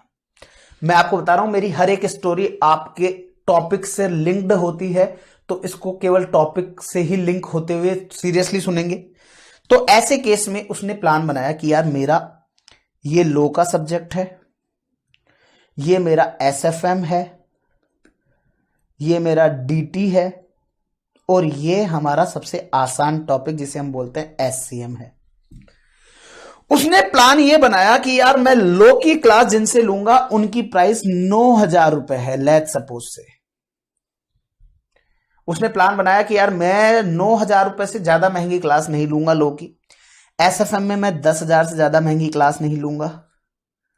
मैं डीटी की 12,000 रुपए से महंगी क्लास नहीं लूंगा और मैं एससीएम का 10,000 रुपए से ज्यादा महंगी क्लास नहीं लूंगा। ऐसा करके उसने प्लान बनाया, ऐसा करके उसने प्लान बनाया। तो प्लान जब उसने बनाया तो ये उसका था प्लान, दैट मीन्स बजट। तो उसने जब ये प्लान बनाया तो इससे उसकी कॉस्टिंग कितनी पड़ गई सर? इससे उसकी कॉस्टिंग हो गई टोटल मिलाकर के ग्रुप 3 की 41,000। 41,000, ध्यान से सुनिएगा। ये तो उसने प्लान बनाया। प्लान बनाने के बाद जब वो परचेज करने गया, कहां गया?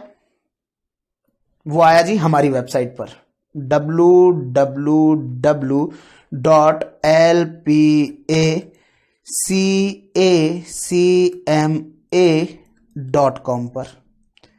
इस वेबसाइट पे आया और इस वेबसाइट पे जाने के लिए उसने क्या किया? फोन मिलाया 9024424449 पर। इस पर फोन मिलाया जो कि हमारे ऑफिस के नंबर है। ऐसे होता देखो, मतलब कि स्टोरी के अंदर खुद का एडवर्टीजमेंट भी कर देते हैं हम लोग। देखो ऐसे एडवर्टीजमेंट होता है। तो lpacama.com, जहां पर आप लोगों को सीएमए इंटर और फाइनल के ऑल सब्जेक्ट्स किसी भी फैकल्टी का यहां पर अवेलेबल होता है।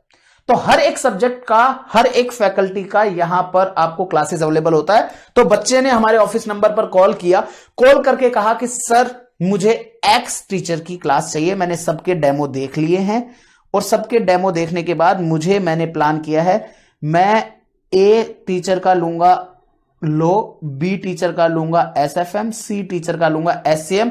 और इसमें सर एससीएम में मेरे को कोई डाउट नहीं है सर, येलो में रेड पेन से लिख देता हूं सर, मुझे लाटा सर का ही क्लास लेना है। इसमें मेरे को किसी भी तरह का कोई डाउट नहीं है सर, मुझे लाटा सर का ही क्लास लेना है। अब जब उसने मेरे को ए बी सी हमारे ऑफिस में कॉल किया और कॉल करके उन सबका प्राइस पूछा, तो उन सबका प्राइस उसने जब जाना तो हमने उसको बोला कि अगर आप चारों सब्जेक्ट हमारे यहां से लेते हो तो आपको जो लो सब्जेक्ट है वो हमारे यहां से आपको 10,000 रुपए में पड़ेगा। जो आपका एसएफएम है वो आप लोगों को 12,000 का पड़ेगा। डीटी जो है वो आपको 10,000 रुपए का पड़ेगा। और जो लाटा सर का जो लो है, ये आपका जो लाटा सर का है ये आपको 10,000 का पड़ेगा। ठीक है, क्लियर? अब यहां पर ध्यान दीजिएगा, अगर वो अपनी एक्चुअल जब उसने प्लान किया, जब उसने एक्चुअल चीजों के ऊपर वो गया तो उसने जाना कि उसकी जो टोटल कॉस्टिंग है वो 42,000 हो गई। क्या हो गई? 42,000 हो गई। मतलब कि उसने सबसे पहले तो अपना खुद का बजट तैयार किया था। बजट तैयार करने के बाद जब वो एक्चुअल में परचेज करने गया तो उसको एक्चुअल प्राइसिंग कुछ इस प्रकार मिली और उसको यहां पर क्या हुआ सर, 41,000 का उसने बजट बनाया था, 42,000 उसको एक्चुअल कॉस्ट पड़ी, तो सर उसको 1,000 का बच्चा बोलता है लॉस हो गया। मैंने कहा इस लॉस को मैं बोलता हूं वेरियांस।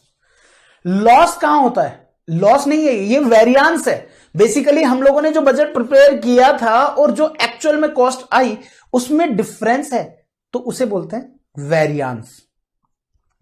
अब बच्चा बोलता है अरे यार सर ये तो चक्कर हो गया सर, मेरा तो बजट आउट हो गया सर, मेरी तो बजट से बाहर गया सर। मैंने कहा यार बजट से बाहर गया? उसने अपने घर पे पापा को बताया, पापा पापा पापा मेरे तो 41,000 में सोच के चल रहा था 42,000 का पड़ा, मेरे तो 1,000 रुपए महंगा पड़ा। पापा पढ़े लिखे इंसान, कॉस्ट एंड मैनेजमेंट अकाउंटेंट, उन्होंने कहा तेरे महंगा पड़ा, ऐसा क्यों हुआ बेटा? तो पापा ने बोला कि बेटा तू ना इसको एनालाइज कर, तू इसको एनालाइज कर। आखिरकार ऐसा क्यों हुआ, आखिरकार ऐसा क्यों हुआ, एनालाइज कर। तो उसने कहा पापा मैंने जो लो का 9,000 का सोचा था वो मुझे 10,000 का पड़ा। अच्छा, 1,000 रुपए का तेरे को यहां पर इस जगह पर चेंज आया। पापा मैंने एसएफएम 10,000 का सोचा था वो मुझे 2,000 रुपए महंगा पड़ा। ओके, लेकिन पापा मैंने डीटी जो है ना वो 12,000 सोचा था, मुझे 10,000 का ही पड़ा, तो मेरे को 2,000 यहां बच गया। लाटा सर का मैंने पहले से सोच रखा था, तो मैंने जब बजट बनाया था तब भी लाटा सर का ही सोचा था, और एक्चुअल में भी जब लिया तब भी लाटा सर का ही लिया, तो मेरे को सेम प्राइस में मिल गया, तो उसमें कोई चेंज नहीं आया। तो पापा ऐसे करके मेरे को ना 1,000 रुपए का नेट जो वेरिएंस आया ना वो इस कारण से आया है। अच्छा, तो पापा ने कहा तूने प्लान बनाया, फिर तूने एक्चुअल देखा, फिर उसके बाद में हम अपन दोनों बाप बेटों ने बैठ के इसको एनालाइज किया। अब एनालाइज करने के बाद उन्होंने जाना कि देख डीटी जो है ना ये तो तेरे को सस्ता पड़ा है, एसएफएम तेरे को 2,000 महंगा पड़ा है, लो तेरे को 1,000 महंगा पड़ा है। इसके पीछे का रीजन क्या है, इसके पीछे का रीजन क्या है बेटा, ये महंगा क्यों पड़ा। पापा जब मैंने बजट बनाया था तो मैंने एक ही जगह एक्स टीचर सोचा था, एक ही जगह एक्स टीचर सोचा था, और एसएफएम का इसलिए महंगा पड़ा क्योंकि बी की जगह मैंने वाई टीचर सोचा था। फिर पापा बोले लेकिन डीटी सस्ता क्यों पड़ा। अरे पापा सस्ता पड़ा ना तो इसके बारे में क्यों बात करते हो, सस्ता पड़ा इसके बारे में क्यों बात करते हो। मुझे एक चीज बताओ, क्या इस जगह पर मिस्टर कालू सिंह जिनको ये चीजें सस्ती महंगी पड़ी हैं उनके लिए केवल और केवल कंसर्न लो और एसएफएम का ही है, या डीटी भी उसके लिए कंसर्न होना चाहिए। क्या उसको चिंता का विषय कौन से सब्जेक्ट होने चाहिए। तो बच्चा बड़े साधारण भाषा में मुझे क्या बोल देता है, सर उसको केवल चिंता होनी चाहिए केवल और केवल उसके लॉ की, और उसको चिंता होनी चाहिए उसके एसएफएम की, क्योंकि यहां पर उसको महंगा पड़ा है। और दोस्तों मैं आप लोगों को बता दूं, जब आप स्ट्रेटेजिक कॉस्ट मैनेजमेंट पढ़ रहे हैं तो आपके सेंस को थोड़ा सा आउट लेकर के चलिएगा और बिजनेस सेंस लगाते हुए चलिएगा। यहां पर आप लोगों को यह ध्यान देना होगा इसके ऊपर भी, बल्कि इनफैक्ट मैं यूं कहूं कि सबसे ज्यादा ध्यान ही आपको इस पर देना पड़ेगा। रीजन बड़ा आसान है सर, ये सस्ता क्यों पड़ा, इसका रीजन जानना जरूरी है। आपने यहां पर इसका रीजन बता दिया कि ए की जगह एक्स टीचर लिया, रीजन पता चल गया, बी की जगह वाई टीचर लिया था, वाई की जगह बी टीचर लिया था, रीजन पता चल गया। और सर जो डीटी है ना वो जेड टीचर की जगह मैंने एक्स सी टीचर का ले लिया, इसलिए ये मेरे को सस्ता पड़ा। तो ये तीनों के लिए मैंने उसका रीजन फाइंड आउट किया, मैंने उन तीनों का रीजन फाइंड आउट किया। और अब पापा ने बोला कि देख बेटा तू ना भगवान की दया से मैं तुम्हारे लोगों के लिए ही कमा रहा हूं, तो तुम्हारे लोगों के लिए मैं कमा रहा हूं, तो तुम बिल्कुल भी घबराने की जरूरत नहीं है। तुमको इतना सा ध्यान देना है कि तुम अपनी पढ़ाई अच्छे से करो, किसी सब्जेक्ट के लिए कौन से टीचर की क्लास लेनी है तुम उसके ऊपर दिमाग मत लगाओ, तुम उस सब टीचर की क्लास लो जिसकी तुम्हें लेनी है, मतलब पैसा क्या लगेगा उससे मेरे को मतलब नहीं है। पापा ने ये बोला। तो पापा ने जब ये बोला तो पापा ने इसका मतलब क्या बोला कि भैया जिसको तुमको लेना है वो तुम करो। क्यों? क्योंकि पहले बच्चे ने प्लान बनाया था, उस प्लान के लिए उसने एक्चुअल भी डिसाइड किया था, फिर एक्चुअल में और प्लान में जो डिफरेंस आया वो कैलकुलेट किया, फिर उस कैलकुलेशन को उसने एनालाइज करके उसके रीजन को फाइंड आउट किया। अब उस रीजन को फाइंड आउट करने के बाद पापा ने बोला कि जिसका लेना है, मैं हिंदी में लिख रहा हूं, जिसका बेस्ट है उसका लेना है, जिसका भी बेस्ट है उसका लेना है, तेरे को पैसे के बारे में चिंता नहीं करनी है, तू बेटा बढ़िया से बढ़िया क्लास ले। बेटा तेरे को डीटी जो है वो तूने सस्ता क्यों लिया, डीटी भी अच्छे वाले टीचर का लेता, डीटी भी तेरे को अच्छे वाले टीचर का लेना था। या अगर आपको लगा कि नहीं आपने यहां पर जो है वो बिल्कुल अच्छे वाले टीचर का ही लिया है, तो आपको लगा कि नहीं पापा जब मैं बजट बना रहा था तब मैंने जिन टीचर का लिया उनसे बेटर है जिनका मैंने एक्चुअल में लिया है, तो पापा बोलेंगे ठीक है। तो इसका मतलब हमने क्या किया, उसके ऊपर करेक्टिव एक्शन लिया। क्या किया बेटा? करेक्टिव एक्शन भी लिया कि हम उसको करेक्ट करने के लिए क्या कुछ कर सकते हैं। और दोस्तों ये जो एग्जाम्पल मैंने आप लोगों को कराया है, इस एग्जाम्पल के सहारे आप लोगों का एक कॉन्सेप्ट क्लियर होता है, एक कॉन्सेप्ट क्लियर होता है। और उस कॉन्सेप्ट को दोस्तों हम बोलते हैं, उस कॉन्सेप्ट को हम लोग बोलते हैं कॉस्ट कंट्रोल। उस कॉन्सेप्ट को हम लोग बोलते हैं cost control. That means cost control is a technique, cost control is a technique जो एम्फेसाइज करती है, दैट मीन्स जो ध्यान देती है किसके ऊपर, जो आप लोगों की एक्चुअल कॉस्ट को बजटेड कॉस्ट से एक्चुअली इवेल्युएट करती है और उसके करेक्टिव एक्शन लेकर के हम उस जगह पर कॉस्ट को कंट्रोल करने का करेक्टिव एक्शन लेते हैं। तो दोस्तों जब हम प्लान बनाते हैं, फिर हम एक्चुअल कैलकुलेट करते हैं, फिर हम वेरिएंस निकालते हैं और उनके पीछे का रीजन फाइंड आउट करते हैं एनालिसिस करके, और फिर ये रीजन आने के बाद में हम लोग एनालाइज करते हैं कि अब हम लोगों को क्या करेक्टिव एक्शन लेने हैं ताकि हमारी जो कॉस्ट है, जो कम हुई है या ज्यादा हुई है, कोई मैटर नहीं करता कि कम हो रही है तो भी करेक्टिव एक्शन लेना है, ज्यादा हो रही है तो भी करेक्टिव एक्शन लेना है। यह चीज का ध्यान रखिएगा। ऐसा नहीं और सर 60 नंबर डॉट आए हैं एग्जाम्शन पर तो रिवॉल्यूशन नहीं लगाएं। अगर आपको लगता है कि 60 नंबर कम आए हैं, आपके ज्यादा आने चाहिए थे, तो भी रिवॉल्यूशन लगाना है। समझ में आ रहा है? कहीं ऐसा नहीं और पापा कहीं अपन करेक्टिव एक्शन लगाने जाएं और महंगा हो जाए, ऐसा नहीं है बच्चा। तो आप लोगों के लिए यहां पर कॉस्ट कंट्रोल क्लियर्ड है। मैंने क्या बोला, ध्यान से सुनिएगा। Cost control is a technique which emphasize on calculation of budget and calculation of actual cost, then calculate differences between actual and budget, and then we will analyse the reason for the difference. और फिर उसके बाद में आखिरी point जो है उसमें हम लोग करेक्टिव एक्शन लेंगे ताकि हमारी जो कॉस्ट में जो डिफरेंस आया उसको हम लोग कंट्रोल कर सकें। और दोस्तों इस चीज को हम लोग क्या बोलेंगे, इस चीज को हम लोग बोलेंगे कॉस्ट कंट्रोल। क्या बोलेंगे दोस्तों? Cost control. तो उम्मीद करता हूं कि आप लोगों को कॉस्ट कंट्रोल क्लियर हो गया होगा। दोस्तों बिल्कुल भी घबराने की बात नहीं है। कॉस्ट कंट्रोल के ये जो नोट्स हैं ये आप लोगों को ऑलरेडी हमारी बुक में दिए गए हैं, बस मेरा काम था इस कॉन्सेप्ट को समझाना। और उम्मीद करता हूं कि कॉस्ट कंट्रोल का जो कॉन्सेप्ट है वो आप लोगों को बिल्कुल क्लियर हो गया होगा। मैंने आप लोगों के नोट्स में ये एग्जाम्पल भी पुट किया है, वहां पर मैंने लिखा है एलपीए सीएमए फाइनल क्लासेस। तो एलपीए सीएमए फाइनल क्लासेस मैंने वहां पर लिखा है, तो आप लोगों के नोट्स वहां से क्लियर हो जाएंगे। आई होप आप लोगों के वहां से क्लियर हो जाएंगे और आप लोग उसको बिल्कुल आसानी से भी कर जाएंगे।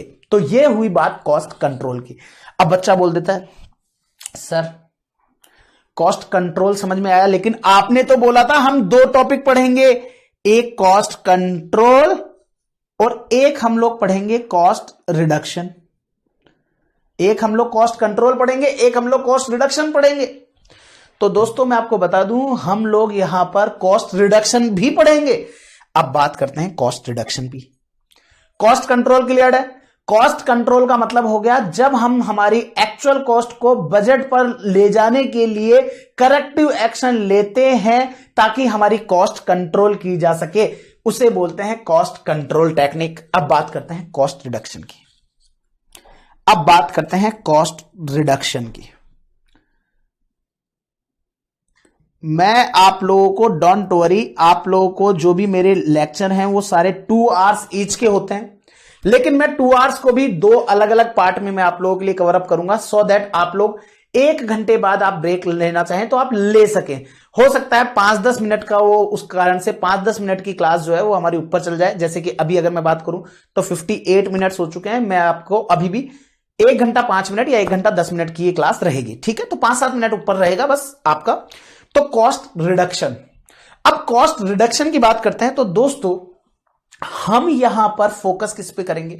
जैसा कि नाम से पता चल रहा है cost reduction, that means cost को कम करना, कॉस्ट रिड्यूस करना। दोस्तों ये ट्रेडिशनल कॉस्टिंग का एक कॉन्सेप्ट है जहां पर उनका फोकस क्या होता है, भैया कॉस्ट को कम से कम करो, कॉस्ट को कम से कम करो, कम कम कम कम कम।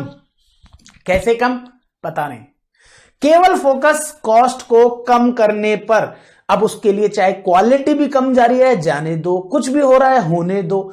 तो अब यहां पर कॉस्ट रिडक्शन जो है ये क्या कहता है, ये कहता है सर, ये कहता है कॉस्ट को कम करना। लेट्स सपोज से हमने हमारा जो है ऑफिस लिया, लेट्स सपोज से हमने हमारा ऑफिस लिया, ऑफिस को हमने सोचा 60 लाख रुपीस का ऑफिस लेना है।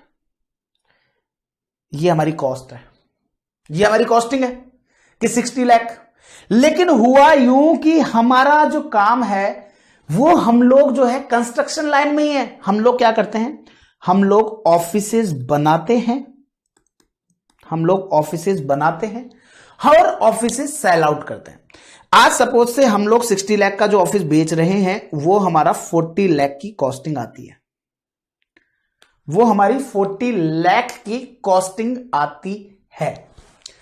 लेकिन हुआ कुछ यूं कि जब हम लोग इसका 40 लाख की कॉस्टिंग आ रही थी तो हमें पता चला कि सरकार ने एक सब्सिडी निकाली, सरकार ने एक सब्सिडी निकाली और सब्सिडी के तौर पर हमारे को 2 लाख रुपए की सब्सिडी दे दी और इससे ये कॉस्ट 38 लाख हो गई।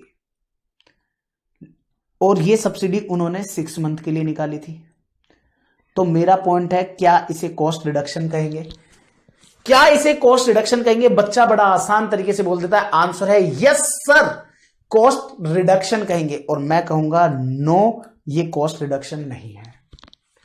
सर कॉस्टिंग आप तो कहते हो आसान है, यहां पर हमको क्लियरली दिखाई दे रहा है सर कि कॉस्ट कम हो रही है, 40 लाख की जगह 38 लाख हो रही है। मैंने कहा दोस्तों केवल और केवल 6 महीने के लिए हो रही है। ये कॉस्ट वापस से इंक्रीज हो जाएगी जैसे ही सब्सिडी हट जाएगी। इसका मतलब इसे कॉस्ट रिडक्शन सर तब कहेंगे जब ये परमानेंट नेचर का हो। आंसर है यस, कॉस्ट रिडक्शन आप लोगों का तब कहलाएगा जब ये परमानेंट नेचर का हो, जब ये परमानेंट नेचर का हो। तो सर फिर कैसे होगा? मैंने कहा इसके लिए हम ना एक एग्जांपल लेते हैं। मैं आप लोगों के साथ एक एग्जांपल लेता हूं। क्या एग्जांपल लेता हूं? मुझे क्या करना है, कॉस्ट को कम करना है। अब कॉस्ट कम कैसे हो सर? कॉस्ट को कम कर दें हम लोग बिल्कुल कॉस्ट के अंदर। सर कंस्ट्रक्शन कर रहे हैं, अंबुजा सीमेंट, इस सीमेंट में जान है, इस सीमेंट का अगर हम लोग बनाते हैं ऑफिस तो हमारे को 40 लाख की कॉस्टिंग आएगी। सर एक काम करें क्या, अंबुजा की जगह खंबुजा सीमेंट ले लें। अंबुजा की जगह, मेरी हिंदी भी अच्छी है देखो, अंबुजा की जगह खंबुजा सीमेंट ले लें सर, ये 36 लाख हो जाएगा। अब मुझे एक चीज बताओ, अगर मैं इस जगह पर ये देखता हूं तो ट्रेडिशनली क्या होता था कि चाहे उनका टारगेट क्या है, कॉस्ट कम से कम जानी चाहिए, कॉस्ट कम से कम जानी चाहिए, वो फ्यूचर नहीं देखते हैं। लेकिन मुझे एक चीज बताओ, आज अगर हम प्रेजेंट सिनेरियो की बात करें तो क्या कोई भी बिजनेसमैन ये चाहेगा कि हम क्वालिटी गिरा करके हमारा कस्टमर को, आज तो हम लोग कमा लेंगे डेफिनेटली, हमारा पहला वाला जो कंस्ट्रक्शन हमने किया वो 10 माले का 15 माले का जो भी है वो हमारा बन गया और बिक भी जाएगा। लेकिन मुझे एक चीज बताओ, क्या कभी वो कस्टमर आपको, दूसरे कस्टमर को पब्लिसिटी करेगा, आपकी कस्टमर फीडबैक पॉजिटिव देगा आपके बारे में? आंसर है नो, नहीं देगा। और नहीं देगा तो उससे क्या होगा सर? नहीं देगा तो उससे हमारा मार्केट कभी भी इंक्रीज हो ही नहीं पाएगा, क्योंकि customer feedback is always on priority. तो भैया कस्टमर फीडबैक, आप भी मेरे कस्टमर हो, है ना? क्योंकि आजकल स्टूडेंट टीचर रिलेशन स्टूडेंट रखता नहीं है, तो आप भी मेरे कस्टमर हो। To be frankly in flat, बिल्कुल स्ट्रेट फॉरवर्ड बोल रहा हूं। फिर भी अगर आप लोगों को लगे कि नहीं मैंने जो समझाया वो सही समझा रहा हूं, तो वीडियो के कमेंट सेक्शन में और मुझे व्हाट्सएप पर आप लोगों के फीडबैक देना मत भूलना कि sir cost control, cost reduction समझ में आ रहा है। तो दोस्तों अंबुजा सीमेंट से बनाया तो 40 लाख, खंबुजा सीमेंट से बनाया तो 36 लाख। क्या मैं ये करना चाहूंगा? आंसर है नो, हम इस तरह से कभी भी कॉस्ट को रिड्यूस नहीं करना चाहेंगे। तो कैसे करेंगे? तो दोस्तों इसके लिए मैं एक ऐसा एग्जांपल लेता हूं, क्योंकि ये भी टेम्परेरी नेचर पर ही जाएगा। आप खंबुजा सीमेंट से लाइफ लॉन्ग नहीं चल सकते हैं। लेकिन इसका एक अच्छा उदाहरण लेकर के आई एक बहुत बढ़िया कंपनी जिसका नाम है टाटा मोटर्स, जो है रतन टाटा जी की। एक बहुत ही इनोवेशन था उनका और बहुत बड़ा उनका नाम था। उन्होंने एक चीज सोच के लेके आए, वो कि उन्होंने मिडिल क्लास फैमिली के बारे में सोचा, मतलब लोअर मिडिल क्लास फैमिली के बारे में सोचा जो कभी, और इसके पीछे का एक स्टोरी मैं बताना चाहूंगा कि उन्होंने ऐसा कैसे सोचा, क्यों सोचा। एक दिन वो जब बाहर निकल रहे थे तो उन्होंने देखा कि यार एक मोटर बाइक पर, दैट मीन्स एक मोटरसाइकिल पर एक फैमिली अपने 2-3 बच्चों को लेकर के मोटरसाइकिल पर जा रही है और बड़ी कंजस्टेड सिचुएशन में जा रही है। ऑब्वियस सी बात है, 2-3 बच्चे होंगे और अगर कोई बच्चा मेरे जैसा होगा तो एक ही बच्चा नहीं मा पाएगा, है ना, हष्ट पुष्ट। तो ऐसे क्या है, खुद को मोटिवेशन देने के लिए आप अपने आप को ये बोल सकते हो कि मैं गोलू मोलू, मैं मोटा नहीं हूं, मैं गोलू मोलू, ऐसे बोल सकते हो। ये आपको एक self satisfaction, all is well, all is well, all is well, है ना। तो क्या हुआ, उन्होंने जब ऐसा देखा तो उनके माइंड में एक सोच है, यार क्यों ना ये जो लोअर मिडिल क्लास जो फैमिली है, जो कभी भी कार अफोर्ड नहीं कर सकती, इन लोगों को भी 4 पहिए दिए जाएं, इन लोगों को भी कार पर शिफ्ट किया जाए। और इसके लिए उन्होंने एक बहुत बड़ी, बहुत महंगी कार का सपना संजोया और वो कार का नाम था नैनो। नैनो। उन्होंने कहा कि भैया मैं तो लख टकिया, जिसे इन्होंने नाम दिया, मैं हिंदी में लिख रहा हूं क्योंकि इन्होंने इसको नाम दिया था लख टकिया, दैट मीन्स लाख टके की। इसका मतलब 1 लाख रुपए के अंदर कर लो कार मुट्ठी में। तो 1 लाख रुपए के अंदर आप लोगों को नैनो कार टिका दी। अब पॉइंट आता है, अनाउंसमेंट तो डाल दिया, अनाउंसमेंट तो डाल दिया कि 1 लाख रुपए की कार। अब मुझे एक चीज बताओ, उन्होंने अपनी सेलिंग प्राइस डिसाइड कर ली 1 लाख। अब ऑब्वियस सी बात है, कुछ उन्होंने अपने लिए खुद के लिए भी प्रॉफिट सोचा होगा कि यार मेरे को भी इस कार से इतना मुनाफा तो कमाना है।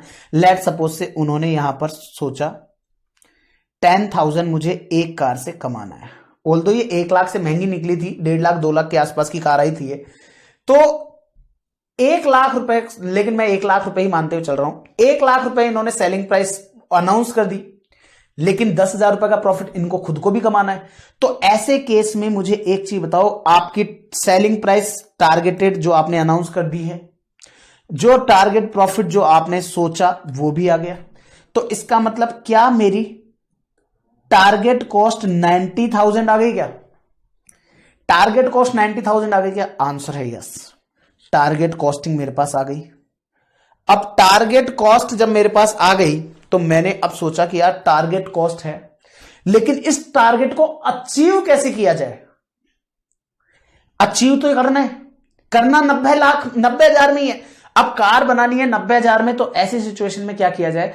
तो उन्होंने कहा कि देखो जी भैया, कार की डिजाइन तैयार करो। तो उन्होंने एक महान डिजाइनर को बुलाया जिनका नाम था CA/CMA आशुतोष लाटा। तो CA/CMA आशुतोष लाटा साहब ने कार बनाने का सोचा और ये लो जी कार बना करके उनको ड्राइंग भी दे दी। उनको कार की ड्राइंग टिका दी। येलो सर, आई नो मैं वर्ल्ड फेमस ड्राइंग कर सकता हूं, ये लीजिए। ये कार टिकाई। जब ये कार टिकाई तो उन्होंने पूछा कि इसकी लागत बताओ। तो मैंने कहा जी सर 1,05,000। सर हमने खूब कोशिश करी, 1,05,000 से नीचे कॉस्ट आ ही नहीं रही है। उन्होंने कहा 5,000 का लॉस हो जाएगा, मैं लाख रुपए में अनाउंस करके आया हूं, तो क्या करें सर? उन्होंने कहा कि मुझे नहीं पता, आप अपने आप को वर्ल्ड फेमस डिजाइनर बोलते हो ना, तो इसकी कुछ डिजाइन इस कदर बनाओ कि मुझे ये 1,05,000 में नहीं, ये 90,000 में पड़े। तो उन्होंने कहा सर फिर मेरे माइंड में एक ख्याल है, मेरे माइंड में एक ख्याल है कि सर ये देखो आप, ये कार है, ये कार के अंदर देखो ये एक गेट, ये दूसरा गेट, ये देखो एक गेट ये हो गया, एक गेट ये हो गया, और ये पीछे जो ये हिस्सा दिख रहा है आपको, जिसको मैंने येलो कर दिया,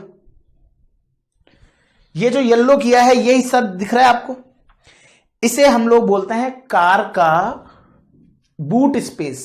दैट मीन्स जहां पर छोटा मोटा कोई भी लगेज अपना रखना चाहो वो रख सकते हो।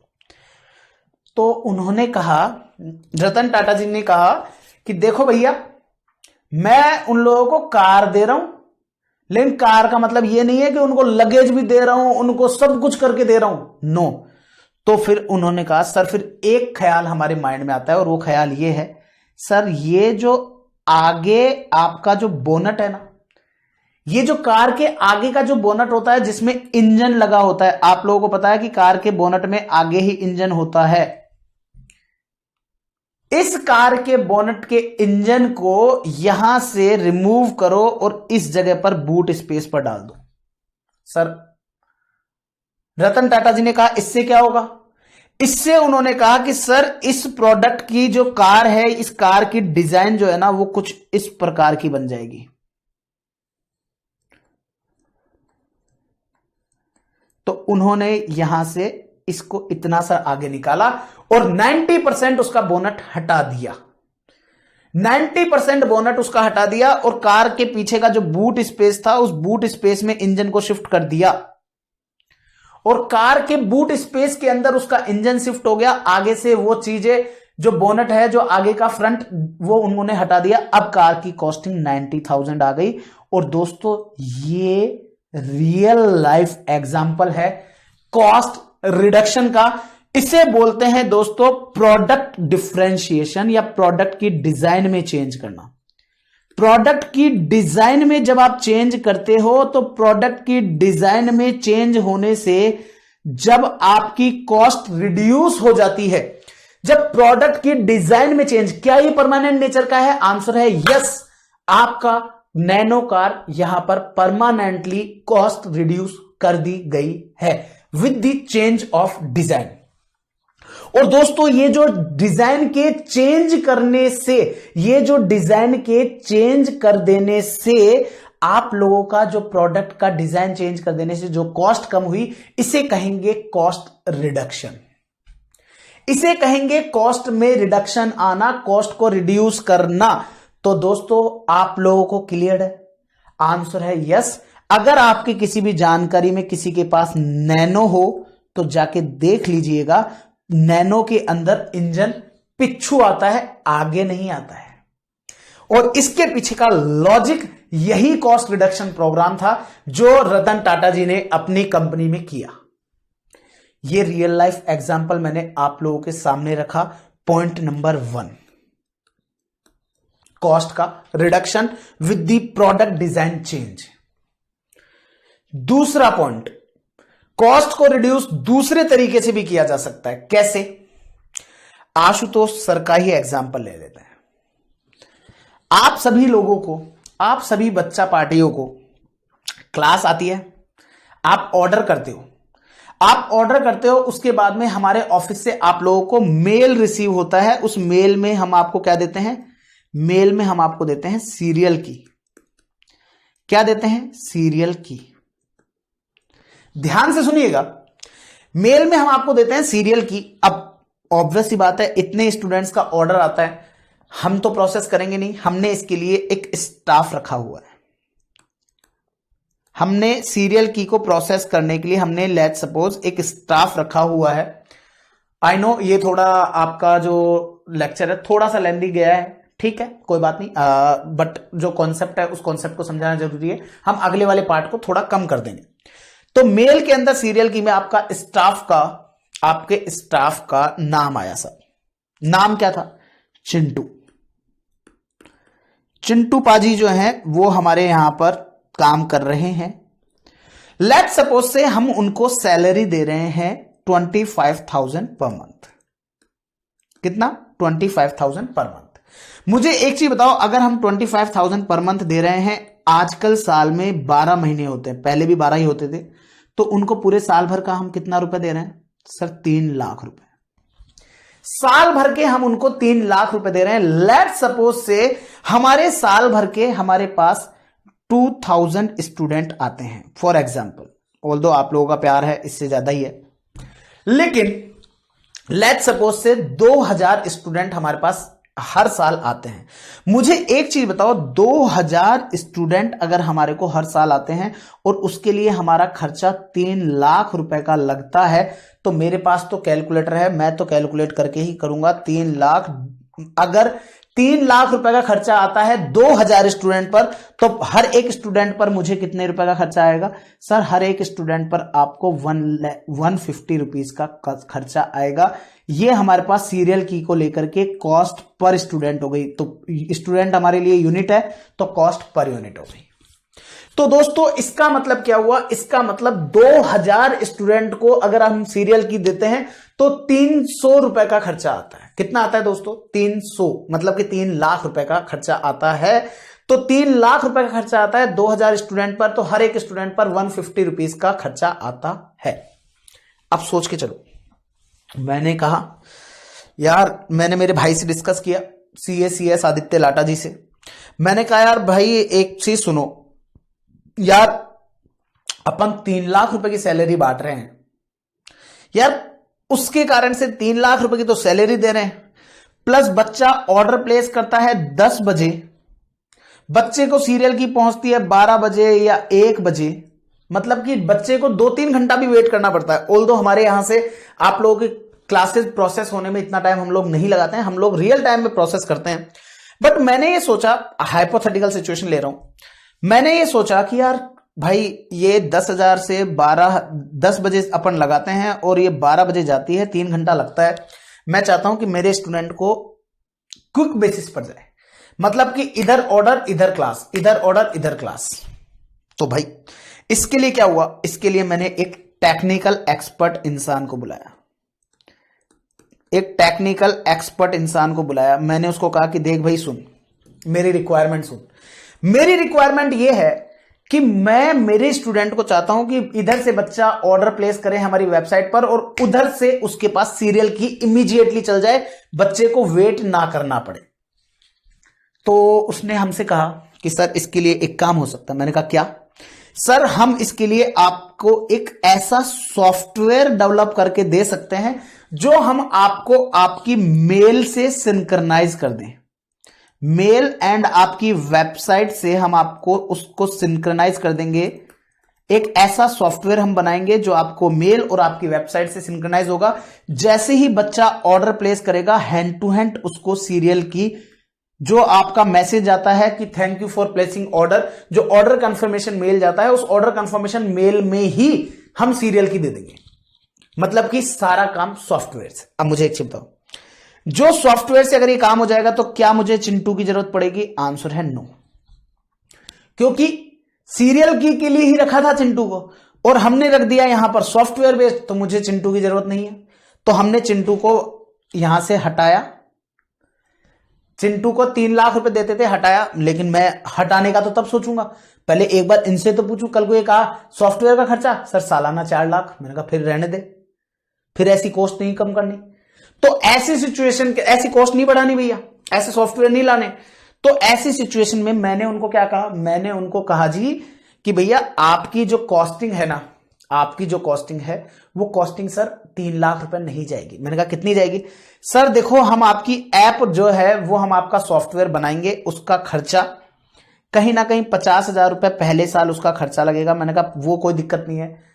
और सर हम सालाना जो है ना वो आपसे 1,50,000 रुपए चार्ज करेंगे सालाना। तो मैंने कहा चलो ये 50,000 का जो कॉस्ट है ये तो मेरा वन टाइम कॉस्ट है, मैं इसको तो इग्नोर करता हूं, मैं इसके ऊपर तो इतना डिस्कशन नहीं करता, इसको तो केवल अमोर्टाइज कर लूंगा कि हाँ भैया हमारे पास से एज ए डेप्रिसिएशन चार्ज कर लूंगा। लेकिन मेरा फोकस रहेगा इस पर, 1,50,000। तो सालाना मेरे को खर्चा आएगा 1,50,000 सॉफ्टवेयर का। मुझे एक चीज बताओ, अब मेरे पास क्या वही 1,50,000 का खर्चा है? वही 2,000 स्टूडेंट होंगे, उनका मेरी कॉस्टिंग क्या पड़ गई? 75। पहले पढ़ रही थी 150, अब पढ़ रही है 75। मेरा क्वेश्चन आपसे यह है, क्या ये कॉस्ट का रिडक्शन है? आंसर है यस सर, ये कॉस्ट का रिडक्शन है। क्या ये परमानेंट नेचर का है? आंसर है यस सर, ये परमानेंट नेचर का है। तो दोस्तों जब हम लोग टेक्नोलॉजी की सहायता से कॉस्ट को रिड्यूस करते हैं, वो भी आपका कॉस्ट का रिडक्शन का पार्ट माना जाता है। तो आपका पहला पॉइंट हो गया कि प्रोडक्शन डिजाइन में चेंज करके आप कॉस्ट को रिड्यूस कर सकते हो, और दूसरा पॉइंट आ जाता है आपका टेक्निकल या टेक्नोलॉजी में चेंज। टेक्नोलॉजी में जब आप चेंज करते हो तो with the change of technology you can reduce your cost. क्या ये परमानेंट नेचर का होगा? क्या ये परमानेंट नेचर का होगा? आंसर है यस सर, बिल्कुल परमानेंट नेचर का होगा। इसके अलावा तीसरा पॉइंट आओ, मुझे एक चीज बताइएगा, मेरे यहां पर मैंने बुक बनाई, लेट्स सपोज से मैं बुक बना रहा हूं, मैं बुक का एग्जांपल लेता हूं आप लोगों के साथ। आपको पता है, आपको लगता है कि हमारे यहां पर केवल और केवल वेरिएबल कॉस्ट होती है बुक में, आंसर है नो। जब मैं बुक बना रहा हूं तो मैंने क्या किया, मैंने बुक प्रिंटिंग हाउस जो है उनको मैंने बोला सर मेरे को बुक बनानी है। तो उन्होंने कहा कितनी बनानी है? सर मैं 500 बुक बनाना चाहता हूं। तो उन्होंने कहा सर देखो मैं आपको मेरी राय दूंगा, बाकी डिसीजन लेना ना लेना वो आपका पॉइंट है। मैंने कहा चलो दो, आप राय दो, क्या देना चाहते हो। उनका कहना था, उन्होंने हमें ये कहा कि सर आप एक काम करो, 500 स्टूडेंट को आप देना चाहते हो। सर देखो मैं 500 स्टूडेंट के हिसाब से कोटेशन देता हूं आपको। सर आप जब बुक जो बना रहे हो ना, उसमें दो तरह की कॉस्ट होती है, एक तो फिक्स्ड कॉस्ट, एक होती है वेरिएबल कॉस्ट। मैंने कहा कैसे? सर जब हम बुक बना रहे होते हैं तो चाहे आप एक बुक बनाओ, चाहे आपकी 1000 बुक बनाओ, हम आपकी पूरी बुक के हिसाब से, बुक की डिजाइनिंग के हिसाब से प्लेट्स तैयार करते हैं। थोड़ा टेक्निकल वर्ड है, जिन्होंने कभी ऑफसेट प्रिंटिंग कराई होगी उनको पता रहेगा। हम प्लेट्स तैयार करते हैं जो केवल और केवल आपकी बुक के हिसाब से होती है। दैट मीन्स आपके बुक के अकॉर्डिंग हम लोग उसका पूरा सांचा तैयार करते हैं, फिर उसके बाद बस केवल इंक डालना, पेज पे प्रिंटिंग मारना, खत्म का। तो जो हम लोग प्लेट्स तैयार करते हैं उन प्लेट्स का खर्चा आता है सर 50,000 रुपए। मैंने कहा ओके। और मैंने कहा बाकी स्टूडेंट का जो बुक का पेज खर्चा है वो, उन्होंने कहा सर कितने पेज की बुक होगी? मैंने कहा 1000 पेज की बुक होगी। तो कहा अच्छा सर 5 लाख पेजेस हो गए, और सर हम आपको एक पेज की जो कॉस्टिंग है ना, सर हम आपको एक पेज की कॉस्टिंग इंक्लूडिंग कवर पेज, मतलब जो आपका कवर पेज होता है ना बुक का, वो बुक का जो कवर पेज है उसको भी मिला करके हम आपको ये 50 पैसे में दे देंगे। तो मुझे एक चीज बताओ, 5 लाख पेज कैसे हुए? सर हर एक स्टूडेंट की बुक में 1000 पेज है और 500 बच्चों को देनी है, तो 5 लाख पेज हो गए। 5 लाख पेज का 0.5 के हिसाब से सर 2,50,000 रुपए का वेरिएबल कॉस्ट हो गई। तो ऐसा करके हमारी टोटल जो कॉस्ट है वो पड़ गई 3 लाख। कितनी पड़ गई? 3 लाख। अब मुझे आपसे पूछना है कि 500 स्टूडेंट को अगर 3 लाख रुपए का खर्चा आ रहा है, तो हर एक स्टूडेंट पर क्या ये 600 रुपए का खर्चा आ रहा है क्या? तो 600 रुपए पर यूनिट का खर्चा हो गया क्या? ये 3 लाख रुपए की टोटल कॉस्ट आ रही है 500 स्टूडेंट्स पर, तो इसका मतलब हर एक स्टूडेंट पर 600 रुपीज की कॉस्टिंग आ रही है। अब ध्यान से सुनो, उसने मुझे कहा सर आप एक काम क्यों नहीं करते? मैंने कहा क्या? उसने कहा सर आप एक काम करो ना सर, ये 500 की जगह 1000 बच्चों के हिसाब से बुक प्रिंट करा लो ना। मैंने कहा उससे क्या हो जाएगा? सर आप 1000 प्रिंट कराओगे तो सर आपकी जो फिक्स्ड कॉस्ट है, जो हमारी प्लेट की कॉस्ट है, वो तो फिर भी 50,000 ही रहेगी। आपकी जो वेरिएबल कॉस्ट है वो 1000 बच्चों पर 10 लाख पेज हो जाएंगे। अरे भाई 500 बच्चों पर अगर 5 लाख पेज होते हैं तो 1000 बच्चों पर 1000 मल्टीप्लाई बाय 1000 पेज की बुक, तो 10 लाख मल्टीप्लाई बाय 0.5, तो सर ये हो जाएगी आपकी 5 लाख। तो सर ऐसा करके आपकी टोटल कॉस्टिंग जो है सर वो 5,50,000 आएगी। अब आप ध्यान से देखो सर, 5,50,000 है और अब आपके 1000 स्टूडेंट पर, तो सर आप ध्यान से देख के बताओ सर अब मुझे हर एक स्टूडेंट पर कितना आ गया? सर हर एक स्टूडेंट पर 550 रुपए लगे। हर एक स्टूडेंट पर मुझे 550 रुपए का खर्चा पड़ा। क्या ये कॉस्ट का रिडक्शन है? आंसर है यस सर, ये भी कॉस्ट का रिडक्शन है। क्या ये परमानेंट नेचर का है? आंसर है यस सर, परमानेंट नेचर का है। तो इसका मतलब क्या है सर? इसका मतलब यह है कि हम with the increase of quantity, मतलब कि in the increase of units, हम यूनिट्स में इंक्रीज करके हम इस कॉस्ट को कम कर सकते हैं। तो जहां पहले 500 बच्चों पर मेरी कॉस्टिंग 3 लाख रुपए आती थी, that means 600 rupees per unit पर स्टूडेंट, वहीं अगर मैं 1000 स्टूडेंट के लिए बुक छपाता हूं तो ये 5,50,000 का खर्चा आएगा, दैट मीन्स 550 रुपए पर यूनिट। इसका मतलब क्या हुआ, with the change of units मैं मेरी कॉस्ट को परमानेंटली रिड्यूस कर सकता हूं अगर मेरे नंबर ऑफ यूनिट्स इंक्रीज हो जाते हैं तो। देन इसके बाद में बात करते हैं दूसरा तरीका।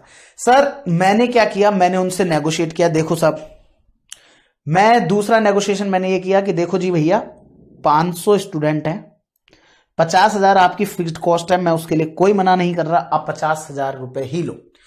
आप फिक्स कॉस्ट आपके 50,000 है, वेरिएबल कॉस्ट, लेकिन जो वेरिएबल कॉस्ट है ना वो आप एट द रेट 0.5 लगा रहे हो, और 0.5 लगाते हो तो 2,50,000 रुपए का खर्चा आता है।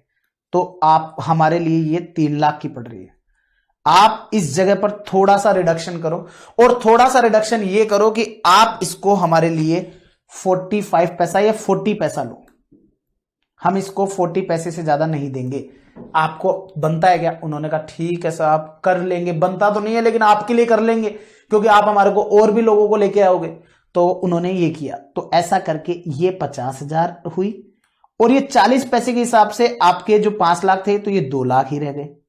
तो ऐसे करके आपकी जो टोटल कॉस्ट है वो 2.5 लाख हो गई। तो 2.5 लाख हो गई जब 500 स्टूडेंट पर 3 लाख बन रही थी, तो आपको एट द रेट 600 पड़ रहा था। दूसरे केस में वही 500 स्टूडेंट पर आपको 2.5 लाख की पड़ी, that means at the rate 500 पड़ी। तो इसका मतलब क्या हुआ? इसका मतलब यह हुआ सर, आपकी जो कॉस्ट रिडक्शन है वो आपका इंक्रीज इन वॉल्यूम से भी हो सकता है,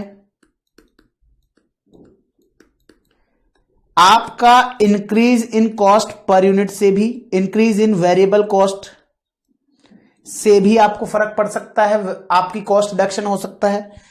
पांचवा कॉम्बिनेशन कि आपने वॉल्यूम भी इंक्रीज कर दिया, वेरिएबल कॉस्ट भी कम कर दिया, तो उससे भी आपकी कॉस्ट रिड्यूस हो सकती है, जो कि परमानेंट नेचर की होगी।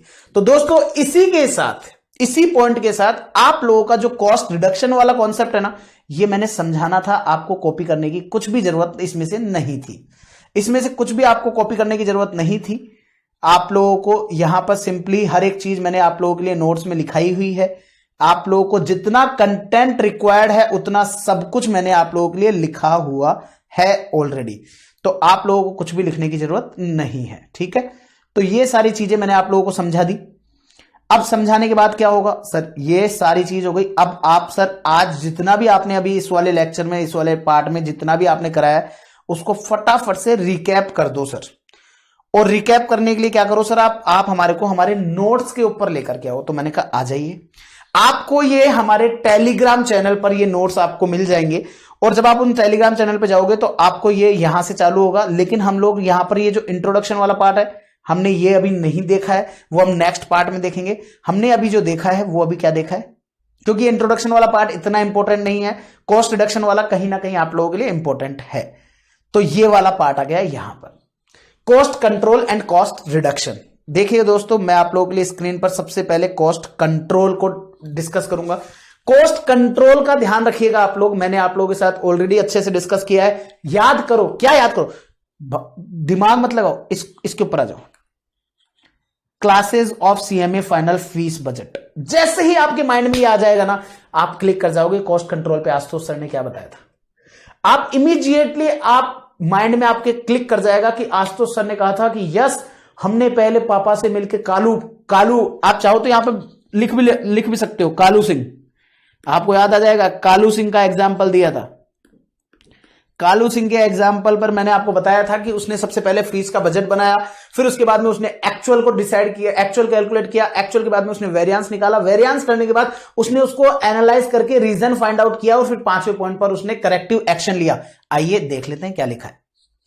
तो हमने यहां पर लिखा है, it is a technique used to provide the management with all necessary information and also align them properly with budget cost so that they can identify reasons of the difference between these two costs, actual and budget, and take necessary action to control the cost.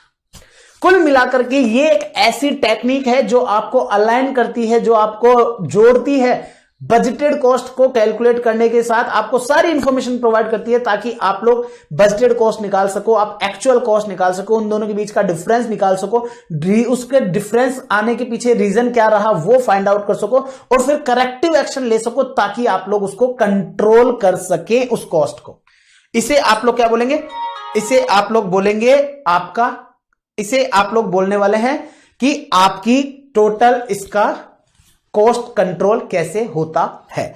ठीक है, then इसके बाद में अब हम इसकी stages देख लेते हैं। इसकी स्टेजेस क्या बोल रही है, स्टेजेस ऑलरेडी ऑल्दो आप लोगों को याद ही हो चुकी हैं। क्या है, बजट प्रिपरेशन, सबसे पहला बजट बनाएंगे, देन इवेल्युएट करेंगे एक्चुअल कॉस्ट, फिर एक्चुअल कॉस्ट निकालेंगे, फिर कैलकुलेट करेंगे वेरिएंस, जिसमें मतलब कि एक्चुअल माइनस स्टैंडर्ड करके बजट निकाल करके डिफरेंस निकालेंगे, फिर इन्वेस्टिगेट करेंगे रीजंस, फिर इन्वेस्टिगेट करेंगे आपका रीजंस, देन इंप्लीमेंट करेंगे आपका action. That means necessary action लेंगे या करेक्टिव एक्शन लेंगे।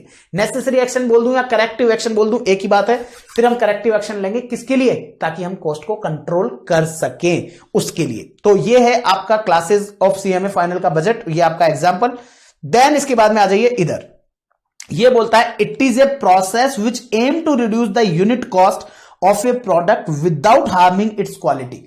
मैंने कहा क्वालिटी, अंबुजा तंबुजा वाला याद है एग्जांपल, अंबुजा तंबुजा करके नहीं करना है। आप चाहो तो इस जगह ब्रैकेट में लिख लेना अंबुजा एंड तंबुजा, आप लोगों को याद आ जाएगा। अंबुजा एंड तंबुजा जैसे आप लिखोगे ना तो आपको याद आ जाएगा, हाँ सर ने कहा था अंबुजा ही यूज करनी है। ऐसा नहीं कि कॉस्ट को रिड्यूस करना है क्वालिटी को गिरा करके।